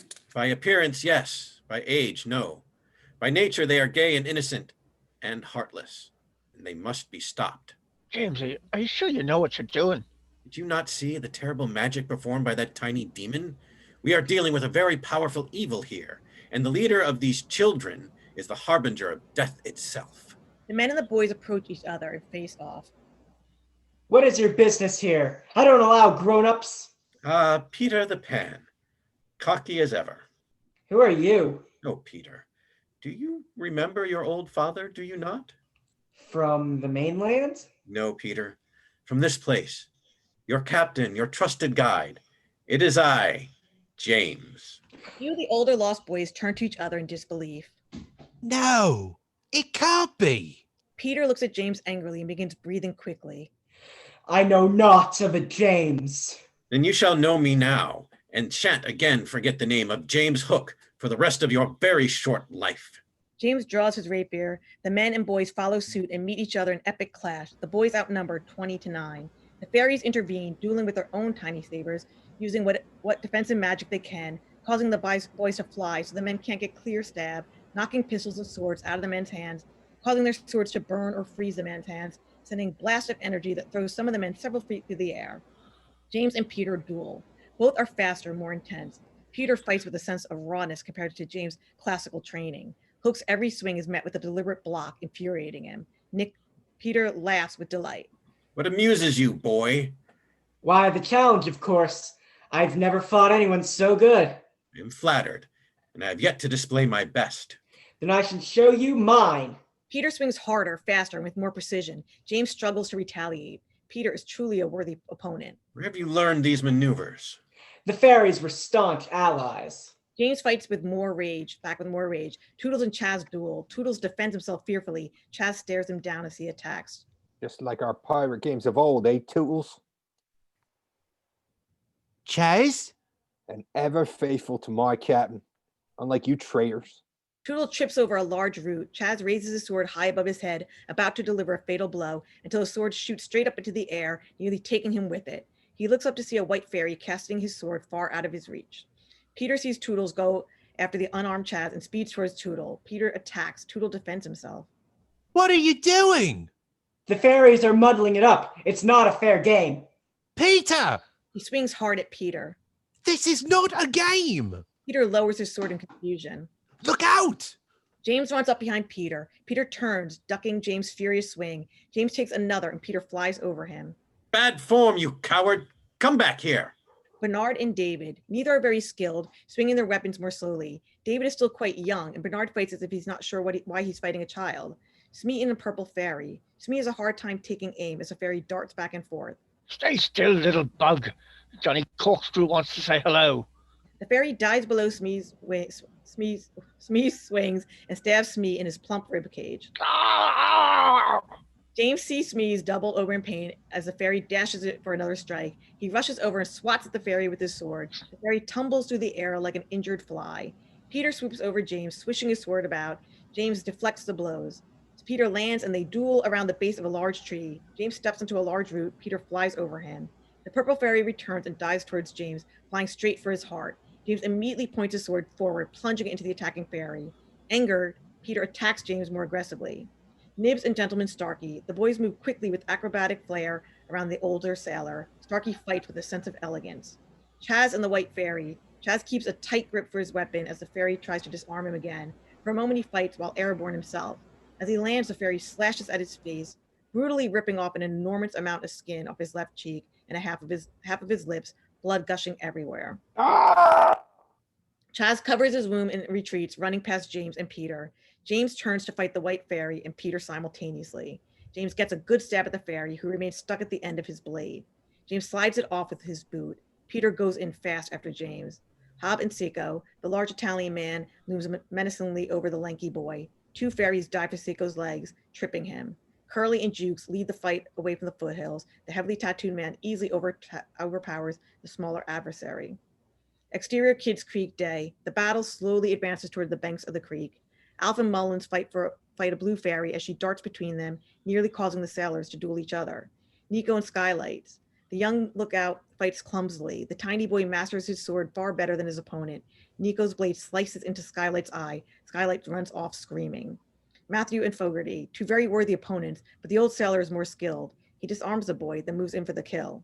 A purple fairy chimes in and a flock of neverbirds descends upon Fogarty, pecking at his head until he starts to bleed. Bernard and David. The small boy grows in his confidence as the inexperienced Bernard does his best to block. David advances. Bernard retreats backward and loses his footing over the steep bank of the creek. Bernard falls. David leaps upon him, sword first, plunging it directly into his torso. James and Peter. James looks up towards the creek, hearing his trusted friends bellow. No. Peter stops his attack, and the pair run over to the bank. James' eye fills with grief as he watches Bernard gasp his final breath. He bends to cradle him. Bernard, I'm so sorry. Bernard, choking, looks into James' eyes. Floria, Itona. And with that, Bernard becomes motionless. James lets out a roaring. James quickly spins up and jabs his sword into David's tiny heart. David immediately keels over. David! Peter attacks James furiously. James carefully deflects him. How dare you feign pity? I recall a time when you have left him for dead for your own cruel amusement. I am his captain. As I once was, and never had the Lost Boys feared me as they do you. Peter attacks James hard as they advance up the creek. In the water behind them, a crocodile floats towards the bank, spying the free two-course meal on the shore, raises his gigantic mouth, and devours the body of Bernard and David. James and Peter duel onto an oversized, diagonally grown tree that extends over the creek. They fight so intensely that the Lost Boys, fairies, and sailors all stop to watch. James and Peter both lose their footing and fall. Peter floats in the air. James catches a branch and pulls himself up. Peter flies over to James, grabs his waist, and hoists James back to the tree. James looks at Peter curiously. Satisfied in James' safety, he begins to attack once again. James attacks furiously while maintaining cautious footing. He swipes at Peter's neck, cutting the pouch tied around him, much like the one James carries. Peter leaps into the air and immediately falls back onto the trunk. He tries to fly again, but to no avail. James has destroyed Peter's best advantage. Can it be? Have the Neverbird's wings been clipped? Peter looks at James in shock and fear. James comes at him with renewed confidence and aggression. Slow motion. Following a series of wide, swift swings, Peter delivers his own powerful swish, slicing off James' right hand, pale yellow blood spurting everywhere, falling into the creek below. James screams in agony. The hand still clutched to the rapiers falls onto the bank. Everyone looks on in horror, except Peter, who looks at the severed hand with amused curiosity. James leaps onto the bank, clutching his injured arm, and begins to run.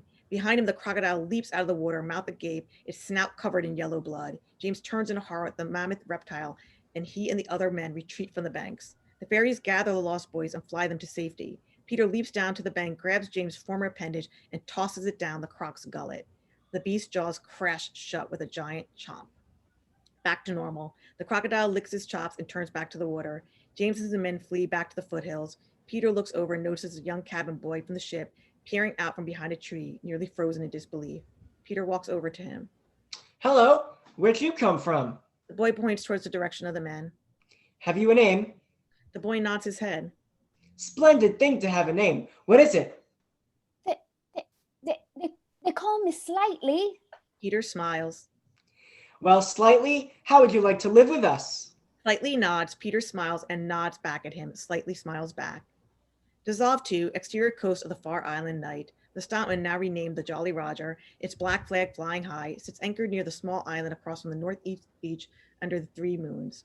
Interior of the Jolly Roger is captain's quarters night. James sits in his chair, clutching his wounded arm, staring out of the bow window at the small island, sulking. A knock. Smee pops the door open. Captain. Enter. Smee enters and approaches James, his back still turned to the bosun. Smee carries a small wooden box.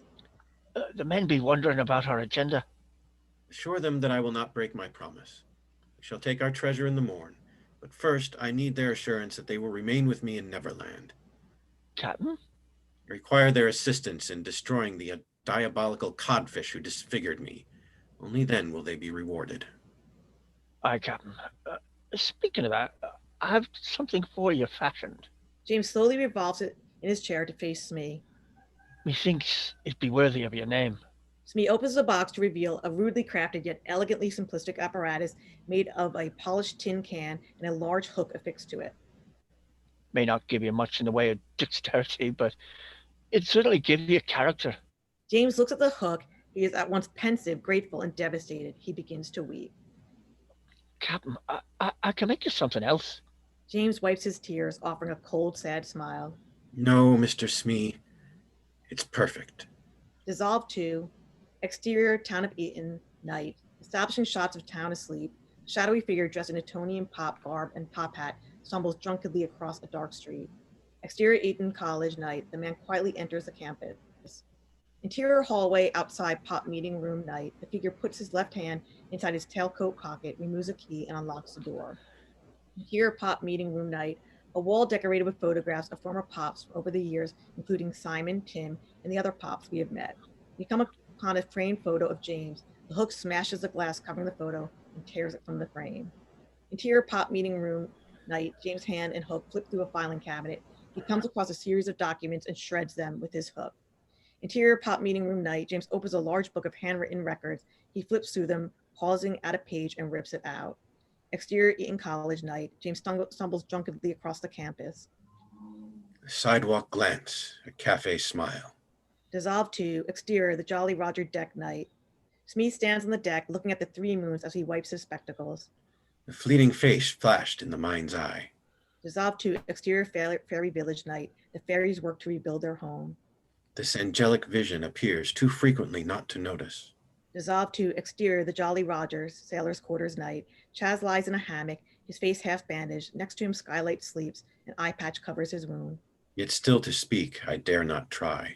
Dissolve to exterior, Kids Creek night. A makeshift cemetery, lumps in the ground of various sizes, matching those of Bernard, David, and the fallen fairies. Wherefore this trepidation which halts the tongue? Dissolve to exterior, Peter's treehouse night. Peter lies in his hammock, smiling. This coward's dread refuses her intent. Dissolve to exterior, Ayton alleyway night. Isabel weeps over the dead body of Tim, a dagger protruding out of his back. Oh, that I were the happy dream that creeps to her soft heart. Dissolve to exterior, Eaton High Street night. James sits atop the pop wall, staring off into the distance. Slow tears drip from his eyes. And grant this frightened child content. A young Eton student spies James sitting upon the wall as he raises his hook high above his head. The student runs off quietly, getting the attention of a policeman. The policeman approaches James, raising his lantern towards the air. Oi, you there. Are you Pop, sir? James lowers his hook and conceals it. No. Then you have no right to sit on that wall. Get off! James slowly complies and walks away from the officer. Are you an OE? No. Go home and sleep it off then. And don't let me catch you wandering around here again, understand? I. Who do you think you are, hanging around the pop wall like that? James stops and turns back to the officer with a cold stare. I am Neverland. James continues to walk away. The policeman and the student watch curiously as he fades into the darkness. Cut to black. The end.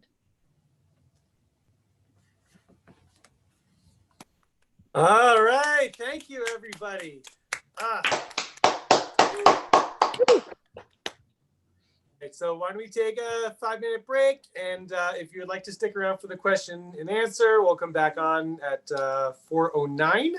And if you don't wish to stick around, that's okay too. And once again, for the cast and Liz and everyone, thank you from the bottom of my heart. That really just it was brilliant.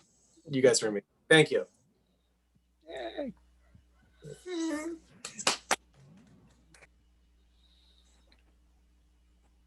Okay, well, welcome back, everybody. So again, thank you, everyone. I really, really appreciate you guys reading this and listening along and doing this for me. So I guess we'll begin our Q&A session. First of all, I guess I just want to ask what other kind of, or Liz, do you want to moderate this somehow? Sure. Yeah. So again, I agree with Brian. I want to thank everybody. For screenwriters, filmmakers, directors, the first time when you bring the talent on board and you hear it, like it just takes on a whole new life. I've read this screenplay several times now with and talked about it with Brian, but it really just comes it's so lyrical to hear the dialogue read aloud by all you guys. I really appreciate it. I think it was fantastic. So again, cheers to you all. And really as screenwriters, that's the moment where our hearts pound through our chest when we start to hear it. That's why we do these stage readings, to bring this to life. And and it is collaborative. Screenwriting, filmmaking is collaborative. The writers can't do it without the actors and the talent, we all do this together. So we're gonna ask some questions and I'll moderate this. If you have a question, you can raise your hand by doing the little blue hand in the corner. You can do it in the chat box. I'll start off asking a couple things and then I'll open it up. If the people, the audience, you can turn your video on if you want and then just stay muted until you ask a question. That's probably the best way to do it, but you don't have to keep your video off at this point if you don't want to. I'll start with this, Brian. I mean, this idea is really fascinating to me. There's so many details here, but I want to know what was the inspiration for this story? When did it appear to you? I would say it probably first appeared maybe about 10 to 8 years ago. It's an idea that I had brewing in a while. Growing up, I was familiar with the story of Peter Pan. My grandmother used to read, or I don't know if she read, but would tell me the stories as a young child. And then, the cartoon came along, and in the early 90s, I think a fabulous film, Steven Spielberg's Hook, which I thought really kind of explored, what would happen to Peter years later after he grew up. And but in particular, I was infatuated with Dustin Hoffman's portrayal of this character, and really got to see you get to see a deeper side of him. He's much less of a caricature than the Disney cartoon presented, although I think he's still, it's still a little Spielberg-esque. And I always knew that there was more there to it. It really wasn't until this year that I actually, really started considering putting pen to paper and putting this down and doing more research into the backstory, reading the original Peter and Wendy book for the first time, and doing research on where did the origins of Captain Hook come from, and finding the speech that J.M. Barrie gave to a class at Eton, talking about Hook's time there, that I really started putting all the pieces together. And there was, I guess, a few different theories that other people had out there. The idea, could James have originally been a lost boy? And that was one that I always thought would really give him that impetus to really despise Peter so much. And if it was so much to the fact that he was literally kicked out of Neverland for something that was beyond his control, I thought would really add to it. So it really was just a culmination of picking all these little details, things that Barrie had to say, watching the evolution of James Hook, and just really combining them all together. It's all right, this is enough of a story here. So that's kind of how it came to be. And, the pandemic really actually afforded me the opportunity to do that, since I was, sheltering in place and not doing much else. So. Hey, it's great. I've been to a bunch of these now, and people are being very creative during this time.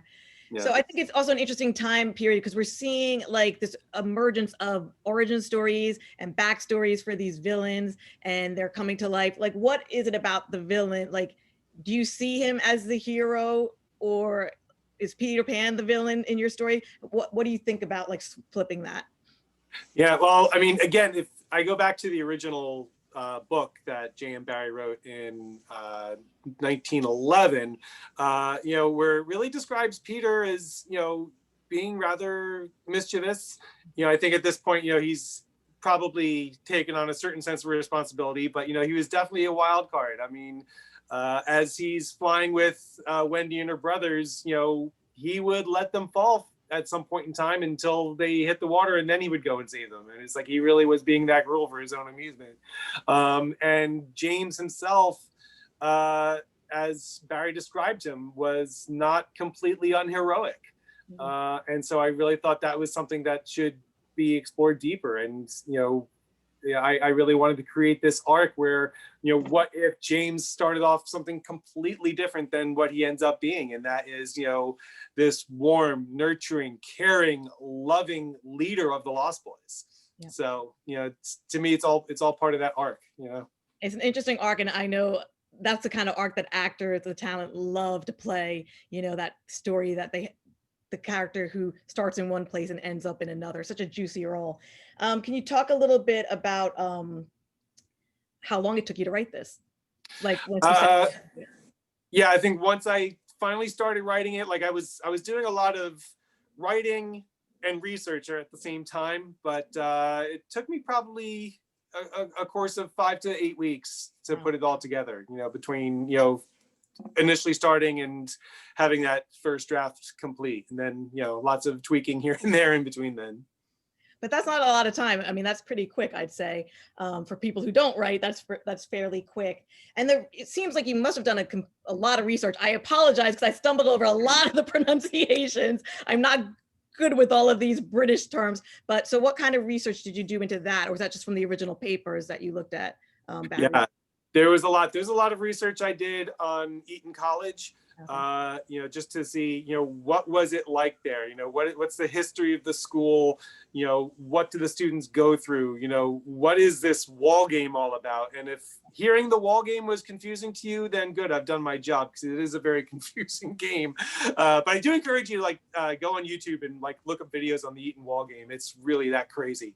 And then a lot of theories into Peter Pan and Captain Hook, and I basically found that a lot of people shared some of the opinions that I have, that Peter, wasn't this, brave hero that, I think Disney paints him out to be. And Hook really isn't, this completely nasty villain that he's held out to be.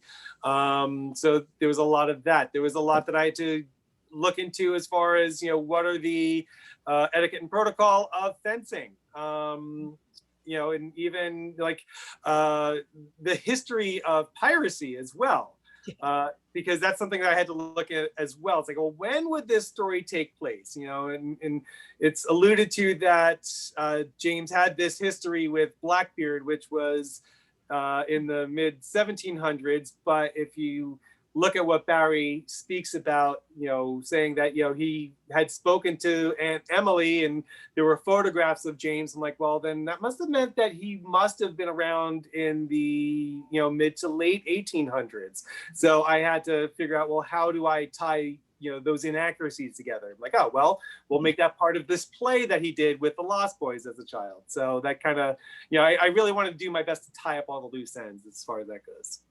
So for me, like when I read this, like the character Smee, kind of comes fully fleshed, and it's really a really nice character that I like. I like him. Like I really feel like an affection for him. Are there any characters that are sort of your favorites that sort of popped out as sort of you were surprised to find like you have an affection for them or protective of them?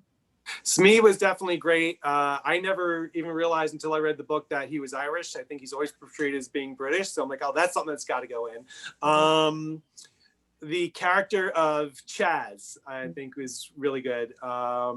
It's someone who you see loyal to James at the beginning and, becomes loyal as an adult. Bernard, of course, is another warm character, always by James's side throughout the story. Toodles, I think, was always one of my favorite characters, even from the original stories. And it's like, even when he's fighting James, he's still kind of like trying to provide Peter a sense of reality. It's like, it's not a game. we actually have to fight here, and a funny thing about the character Peter, like I wanted to paint him in a way that, he wasn't completely evil too. There's, like James says, there's just something off about him. There's something wrong with his mind. Mm-hmm. And for the fact that he is anointed as this chosen one, when there's just something completely off about him, I thought was just an interesting play. And at the same time, I think Queen Mab says it best, he's everything a child should be, which makes him entitled to rule. Exactly. Whereas James is not at that point, because, he's, been the leader of these boys for who knows how long. It could be 30 years, 50 years, 100 years. James doesn't even know. Right. So the end is kind of open-ended as far as he doesn't achieve his goal in the finale. He does not defeat Peter, but he goes back to England and takes care of some unfinished business. Do you foresee this as a franchise? Is there a sequel? Is it a trilogy? What do you see it? I think we'll let that be seen. For now, it's a feature script, but I think it definitely leaves the door open for many other adventures. Whether it could be developed into a series or more movies, I think there's a few more stories that could be told before the Peter Pan story that we know and love. Mm-hmm. I will say this, I think most of you have probably heard, at least the cast. I did have the opportunity recently to pitch this to Disney Plus, and they did receive the script. So let's think good thoughts about that. And if they want to develop something with this, by all means, I will be excited. Like I said, could be a series, could be a few films, who knows? So the question comes when you took a intellectual property of Peter Pan. Did you have any concerns with that? Like, bring it to Disney that they might say, "Hey, we own this. You can't use it." I know you're personally not saying Peter Pan and things like that, but what were the discussions around that, the property and who owns what? We didn't have any discussions around that, but I will say this: Disney owns what Disney created. So, there were some things that I had in the script that I ended up removing, like, certainly certain references to Skull Island. That was a Disney creation. The appearance of Peter wearing all green is something very Disney specific. That is copyrighted. Anything else comes from the original story, which actually the copyright itself is now public domain. However, royalties, there's certain regulations that certain royalties are due to an orphanage in England that Barry wanted all the proceeds to go to. So they hold sort of a copyright, but in reality, anyone is free to write any story based on Peter Pan or those characters. And apparently they are open to looking at it, so that's great that Disney Plus is open to it. Okay, anything else you wanted to share about the process, getting this ready, even the stage reading, what did you learn from all of this? What I learned is that preparation is key. Before I started writing anything, the first thing I did was to create an outline. I knew kind of my beginning, middle, and ends, like, the first act, so to speak, would be on Neverland. And the second act would be James at Eton and in England. And then, that final act had to be his return to Neverland, for that final battle. One thing that I will certainly credit you with, Liz, I've studied, screenwriting for many years, starting with Sid Field's paradigm structure. I actually did not discover the Save the Cat analogy until I started working with you and doing some of the classes with you. And so like, okay, which, for those of you who are into screenwriting, remind me of his name. Blake Snyder. Blake Snyder kind of takes the Sid Field model and just adds a little more nuances to it in terms of how you define the beats and whatnot. And that's something that once I applied that to the script, really just helped to flesh it out a little bit more better and time it out better. So like originally my first act was, a little long. So I just shortened that up as much as possible and kill some of the proverbial darlings, so to speak. One thing that really surprised me was how short it was. As I was writing it, I'm looking like, oh my gosh, I'm only, getting to Eton now. It's like, this script's going to be like 200 pages long by the time I'm done with it. But, when I think my first draft was probably only 108 pages or 110. So, and I chopped it down to 102. So I'm very pleased with that. In terms of putting the reading together, the first thing, like I said, like I just, thought of a bunch of my old actor friends and, instantly sent out a message, thinking, okay, I know these people are going to be great, and I don't know if you ever throw a big party, you expect maybe 50 to 75% of them showing up. And to my great surprise, everyone said yes. So it's like, I'm like, oh, so now I've got this difficult job of assigning roles to everybody. I'm like, all right, well, certainly I think, some characters, who, have more lines, I'm going to have to isolate them to one role. And then other actors are going to have to take on multiple roles. And, trying to cast that was a lot more challenging than I thought it was going to be. So simply because I just wanted everybody to have as many lines as possible too. So yeah. Well, for sure. I think that speaks a lot about you, Brian, that so many people showed up for you. And we talk a lot about this at the Screenplay Academy, that this is all about networking in filmmaking, and you're carrying people around with you that you've known since college, and we've been making films together for 20 years. So I think that really bodes well for your work ethic and the kind of person you are, and that people are like, sure, we're in, let's do it. And the quality of the script and the material and the content. So again, thank you for agreeing to do this and for being our beta tester. It's been really fun to do. My pleasure. So I'm going to open it up now. Does anybody else have any questions or even some comments, even from the talent, like reading? Did you get any insight into your characters you want to, share? That'd be good too. Yeah, if you don't mind, I just literally wrote in the comments that I love the script. I love watching everyone work. It's so good to see everyone, but I do feel like I'd love to see a little more between James and Chaz when they reunite, because it's like Chaz is like, why would you want to go back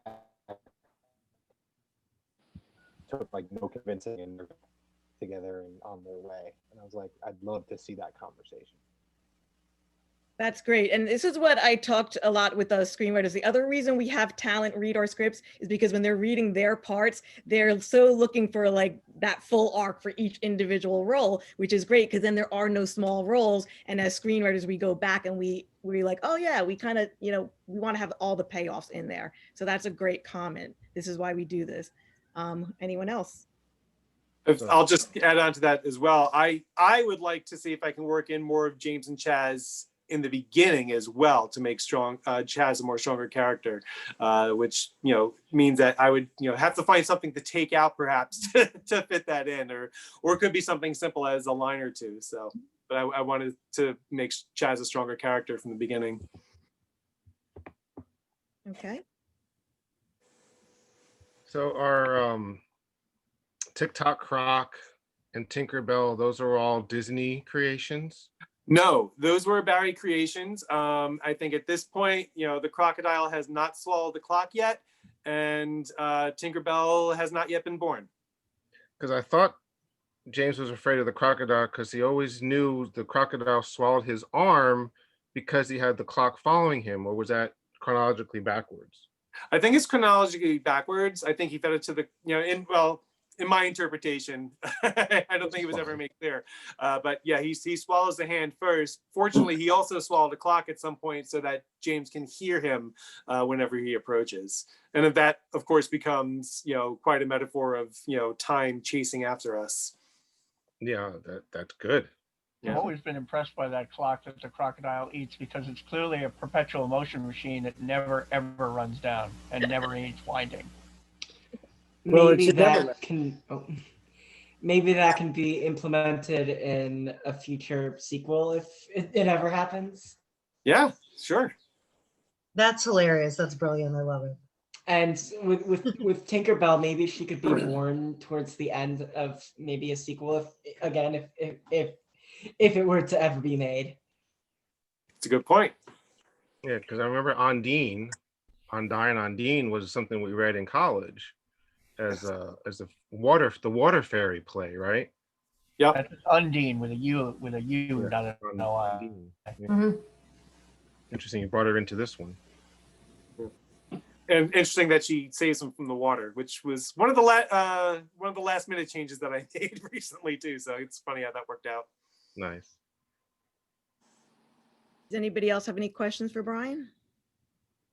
And then of course, not really a question, more of a comment. I just wanted to thank him because, I read this Friday and I remember it's a rare occasion where I'll get through the whole thing and then go, okay, I got to read that again. Like, holy crap, that was really, really cool.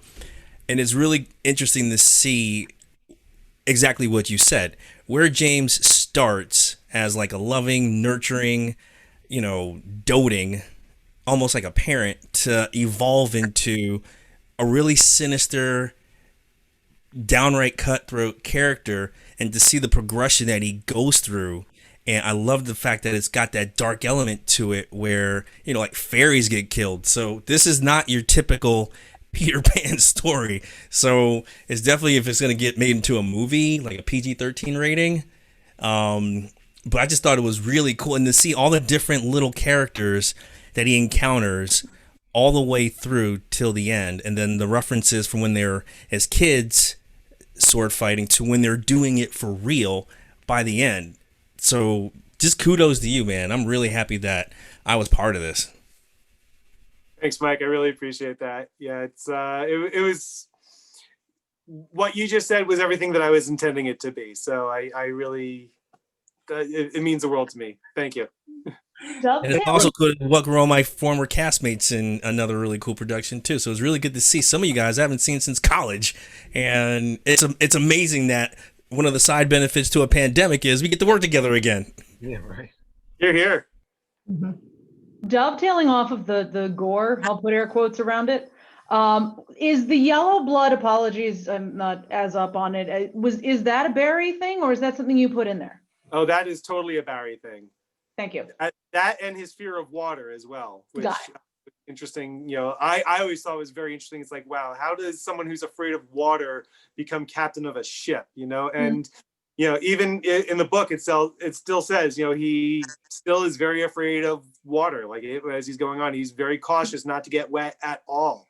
And that the sight of his own blood actually is repulsive to him, and makes him, it's part of his weakness. It's, and to me, it's, I think of the analogy of confronting a fear. You're afraid of a part of you that's inside of you, and it's to be repulsed by your own fear. I think is something that is very, very strong. Yeah, the blood color stood out to me because, first of all, how quick and brilliant a way to have him be, quick way for him to be found is, well, this person's not like us at all. And second, I don't think any other adaptation has really made a big deal out of that fact. That's why I was asking where that came from, because I think that's a nice piece of, obviously to hold on to, and we'll talk about how much blood we see, but in your rating. But it particularly stood out to me as just like a really great way to kind of how quickly that shows that, because that's important. You can other him in other ways and be like, oh, well, he doesn't have blah, blah, but the moment you see that, the moment he's injured, it's like, okay, what's this story? Yeah. Thank you. Kirk, your hand is up. Do you have a question? I do, or it's comment. I think that so much of this script, any little gap, are the visuals, the settings of the school, the settings of the island. And I think we may be a little preconceived in thinking of light music, but the score to this becomes an additional character. Like when Chaz and James are drinking, just a dissolve from a drink to another drink to later on, you get the sense that they've reconnected.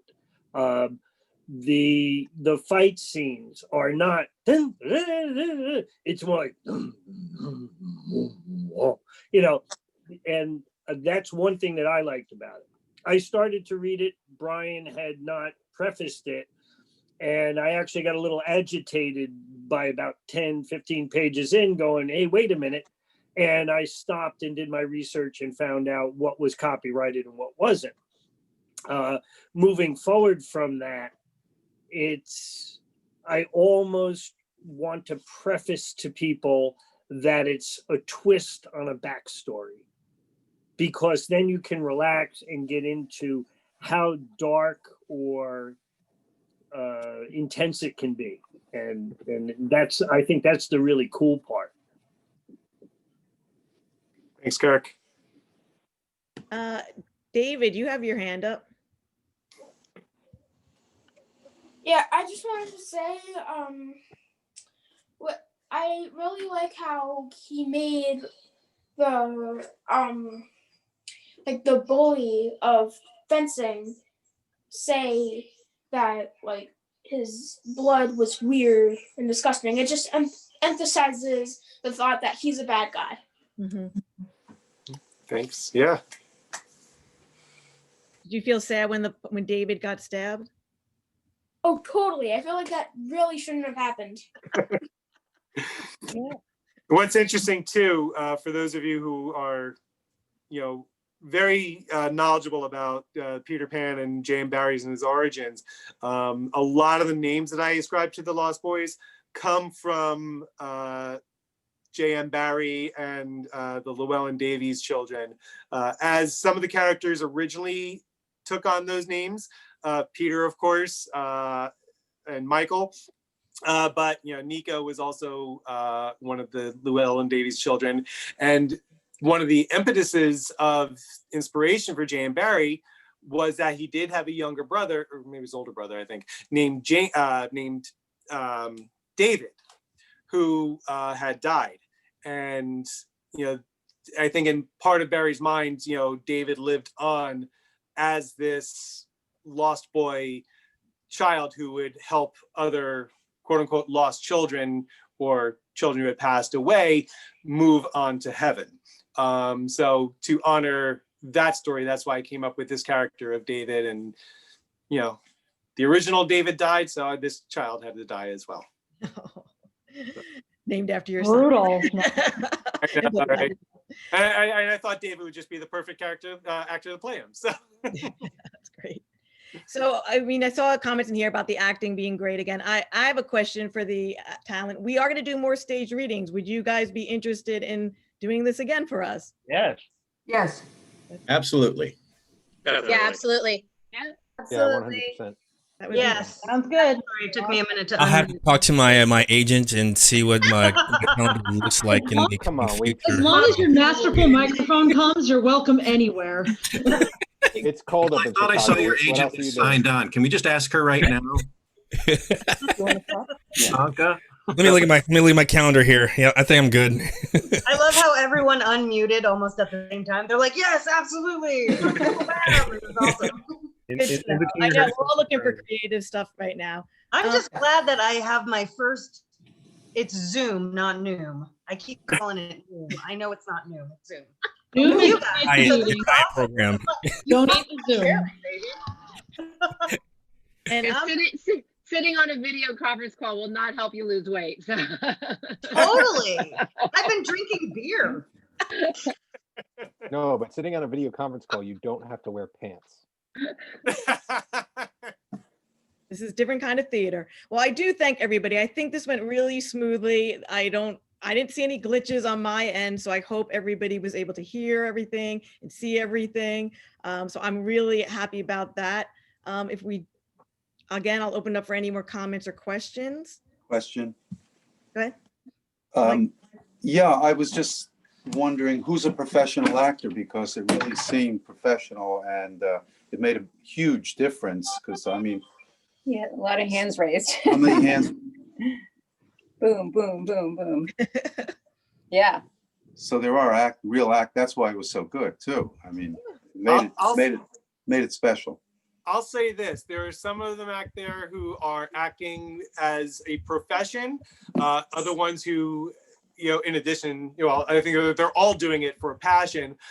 Some who have not done it in years, but I would still call all of them professional. So for sure, Well, I would say they're all real actors. The talent was real, and whether or not we're working professionally, getting the big money, whatever, I think you all did a great job. Actors by nature are kind of multi-hyphenates, so it's like I do this and this and this and this, and that's what keeps you working. So yeah. Well, some of you fall into it naturally, whereas in class we kind of sometimes just read in a monotone. Yeah. Which so it really made a difference. Exactly. That's why we would love to hear our stuff read out loud. That's why I was asking, as we finish up our screenplays in our Screenplay Academy, we want to have more stage readings, and I'd love for our students to hear it come to life, because we definitely do not do it any kind of justice at all. Can we really call it a stage reading though? Because we never rehearsed it. Well, then what do we call it? Call it a Zoom read by professional actors off the cuff. I don't know. Well, Table read. Table read. There you go. Table read. Yeah, table read might be a better way to do it. That's a great. Out here in California, I belong to a local film community, film collective group called We Make Movies. If you go to their website, wemakemovies.org, they're dark until January, but twice a month they do table readings of short scripts and 15-page segments of features. And after the reading, the author gets feedback by the audience and the writer and the actors and such. Some of my scripts have been workshopped there, and I've submitted them to film festivals, and they've started winning awards. So yay! That's awesome. Down here in Houston, there's a group of professional and semi-professional actors who've gotten together to do Zoom Shakespeare with rehearsals, like one rehearsal and then a read through that's filmed via Zoom, recorded. We do it with costuming. So those are posted every week. Liz, I'd be happy to add you to the Facebook group. That'd be fantastic. Get a chance to look at that, because that could give you some ideas of how to do the Zoom visually. For putting it out. Oh my God, people, I love they've that. been I doing don't mean to interrupt March. Mary, but That'd be I love that. fantastic. Yeah, thank you. I do costume design a lot now. Well, I did. I'm back home taking care of my dad, but I love that idea of making it both visual as Mhm. well. So that's really cool, Laura. Yeah, we have a theme for each show. I think this next weekend they're doing the last of the histories. We just finished Richard III, so we're doing Henry VIII. Oh, nice. Next weekend. But they're always looking for new talent as well, if people want to join in. Fantastic. And I love these opportunities to meet new people, network, find out what's going on. And Mhm. I love all the creativity going on. It's fantastic. Yeah, I got to join from that group, I got to join a group in New York that does readings on Tuesdays and one in Britain that does readings on Thursdays. So it's like, I'm acting with people in England now that I've never seen. It's so much fun. Well, I feel like people who are saying that there's not much going on during this pandemic are just not creative people. I feel like we've been busier, right, than normal. So anyone else from our audience want to chime in? I want to know what Melissa's dog's name is. Lannister. His name is Lannister, but we Oh, call nice. Watch out for his sister. he, well, he acts like Jamie. Sorry, he looks like Jamie and acts like Tyrion. So that's Oh, there you go. great is he? Well, you know what they say, a Lannister always spays their pets. It's true. He would like to have a. If you guys do a read where you need a dog, clearly he wants to audition. So there you go. David wants to know what breed he is, Melissa. He is a rescue. So he's a. You mean a Heinz 57? So I came up with we had a DNA test. So he is a Chihuahua. So he's a Chihuahua, a Poodle, and a Rottweiler. Wow. Whoa. Quite a mix. I'm just scared at how that came all together, especially the part. Not sure. That was quite a party that night. Actually, I just wanted to chime in on the things being busy or not.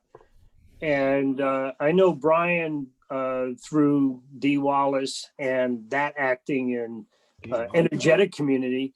And the other day included in my morning affirmations, I was thinking about my acting and I said, wow, I haven't done anything on that. And I said, okay, I'm seen, the world sees me, and I see the world seeing me.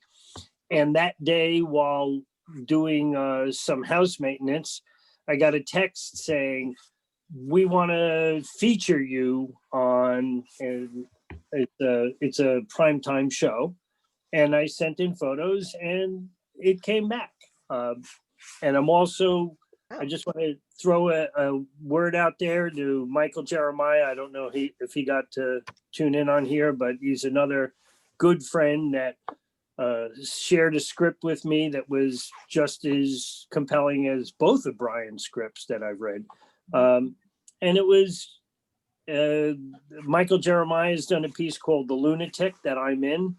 And we shot a portion of it, put together a really excellent 20-minute teaser trailer, and we've picked up like 7 awards already during the pandemic. Fantastic. And Brian's. So, Brian, if you don't have anything else, I'll ask Jennifer to jump in. Yeah, so go ahead. Director, good. Oh, hi, everyone. I don't know if I introduced myself at the beginning of this, but I'm Jennifer Chauhan, and I'm the executive director and co-founder of Project Right Now, the overall organization that Liz has been building our Screenplay Academy. And so I wanted to thank all of you for coming and doing this. And it was so amazing and so exciting. And Brian, I absolutely loved your script. And I'm just so excited for you and grateful to all the actors who came and did this. And as Liz mentioned, we're trying to really give these opportunities to our screenwriters who are currently in our program. But the other thing I wanted to just thank all of you for, those of you who did make a donation. Project Right Now is a 501c3. And as much as we have programs for people who can afford and pay for them, we do a tremendous amount of giving back. Originally in the Red Bank, New Jersey community, but now thanks to Zoom, we can extend that beyond our region. So we work with underserved children, teens, and adults, and we give them writing opportunities. And I'll just share this one little anecdote. Like yesterday evening, I did a workshop for children in the foster care system of New Jersey. So we did a program, we did a holiday writing program. So, we pretty much do give people of all ages opportunities to write, to be creative, to explore their full potential. And so I wanted to thank all of you who made a donation, that money is going directly to fund those programs. So thank you so much. And thank you, Jen. And it's not just screenwriting that you guys do. You guys do all kinds of writing. All kinds of writing. So we have adult classes, we have memoir, we have fiction, we have workshopping groups. And then we also do, like I said, we do the outreach programs with the schools and with kids, and that just allows them to write whatever they want to write. But Liz will tell you that we have a lot of teen screenwriters right now who are really, really super talented and excited. So we're trying to nurture, young voices as well. And I think about, like, if I had had an opportunity like this when I was a young kid, I could only imagine where that would have taken me. So yes, we have programs for pretty much everybody. So thank you so much. Excellent. And thank you, Jen, for allowing me to be a part of this. And Liz, thank you so much for all of your shepherding through this whole process. Could not have done this without either of you guys. So thank you. Thank you. All right, guys. I think that we can wrap that up then. But again, have a great holiday. Keep being creative, and hopefully we will see you again in another program, and we'll listen to you guys perform our writing. That would be fantastic. All right. Thank you, guys. Thank you. Thanks, guys. Good to see you. Bye. Thank you. Bye. Good to see you guys. Hey, everyone. Take it easy, people. See ya. Bye. Bye. Bye.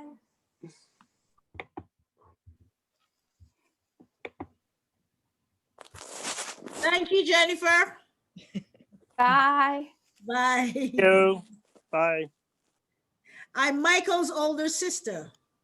Yes, I remember. I'm glad we were able to get you the link. So Yes, thank you very much. thank you for joining us from, I think you're in Switzerland, right? Yes, I'm in Switzerland. It's time for me to get to bed. It's going on 11 p.m. Okay, thank you. Bye, Maureen. Thank you very much. Bye-bye. You're welcome. Bye. So Jen, I just wanted a quick question with you. This recording, are you going to send that to me, or how does that happen? Okay. Yeah, it's going to be super long, so it probably will get shared via a Google Drive. Okay. So usually what happens is it's up on the cloud right now. So once it gets prepared, they notify me, then I will download it and I will share it with you. Okay. And did you send me a file or something here? No. No, I sent you a chat. Oh, I can't see it. Okay. No, it was, you got it though. It was just that somebody had their hand raised, but. Oh, okay. So. I know. I was like trying to keep track of everything. Okay. So I guess. Yeah, we'll catch up and we'll talk about it. So, okay, I'm going to end the meeting then. All right. Thanks. Bye. Bye.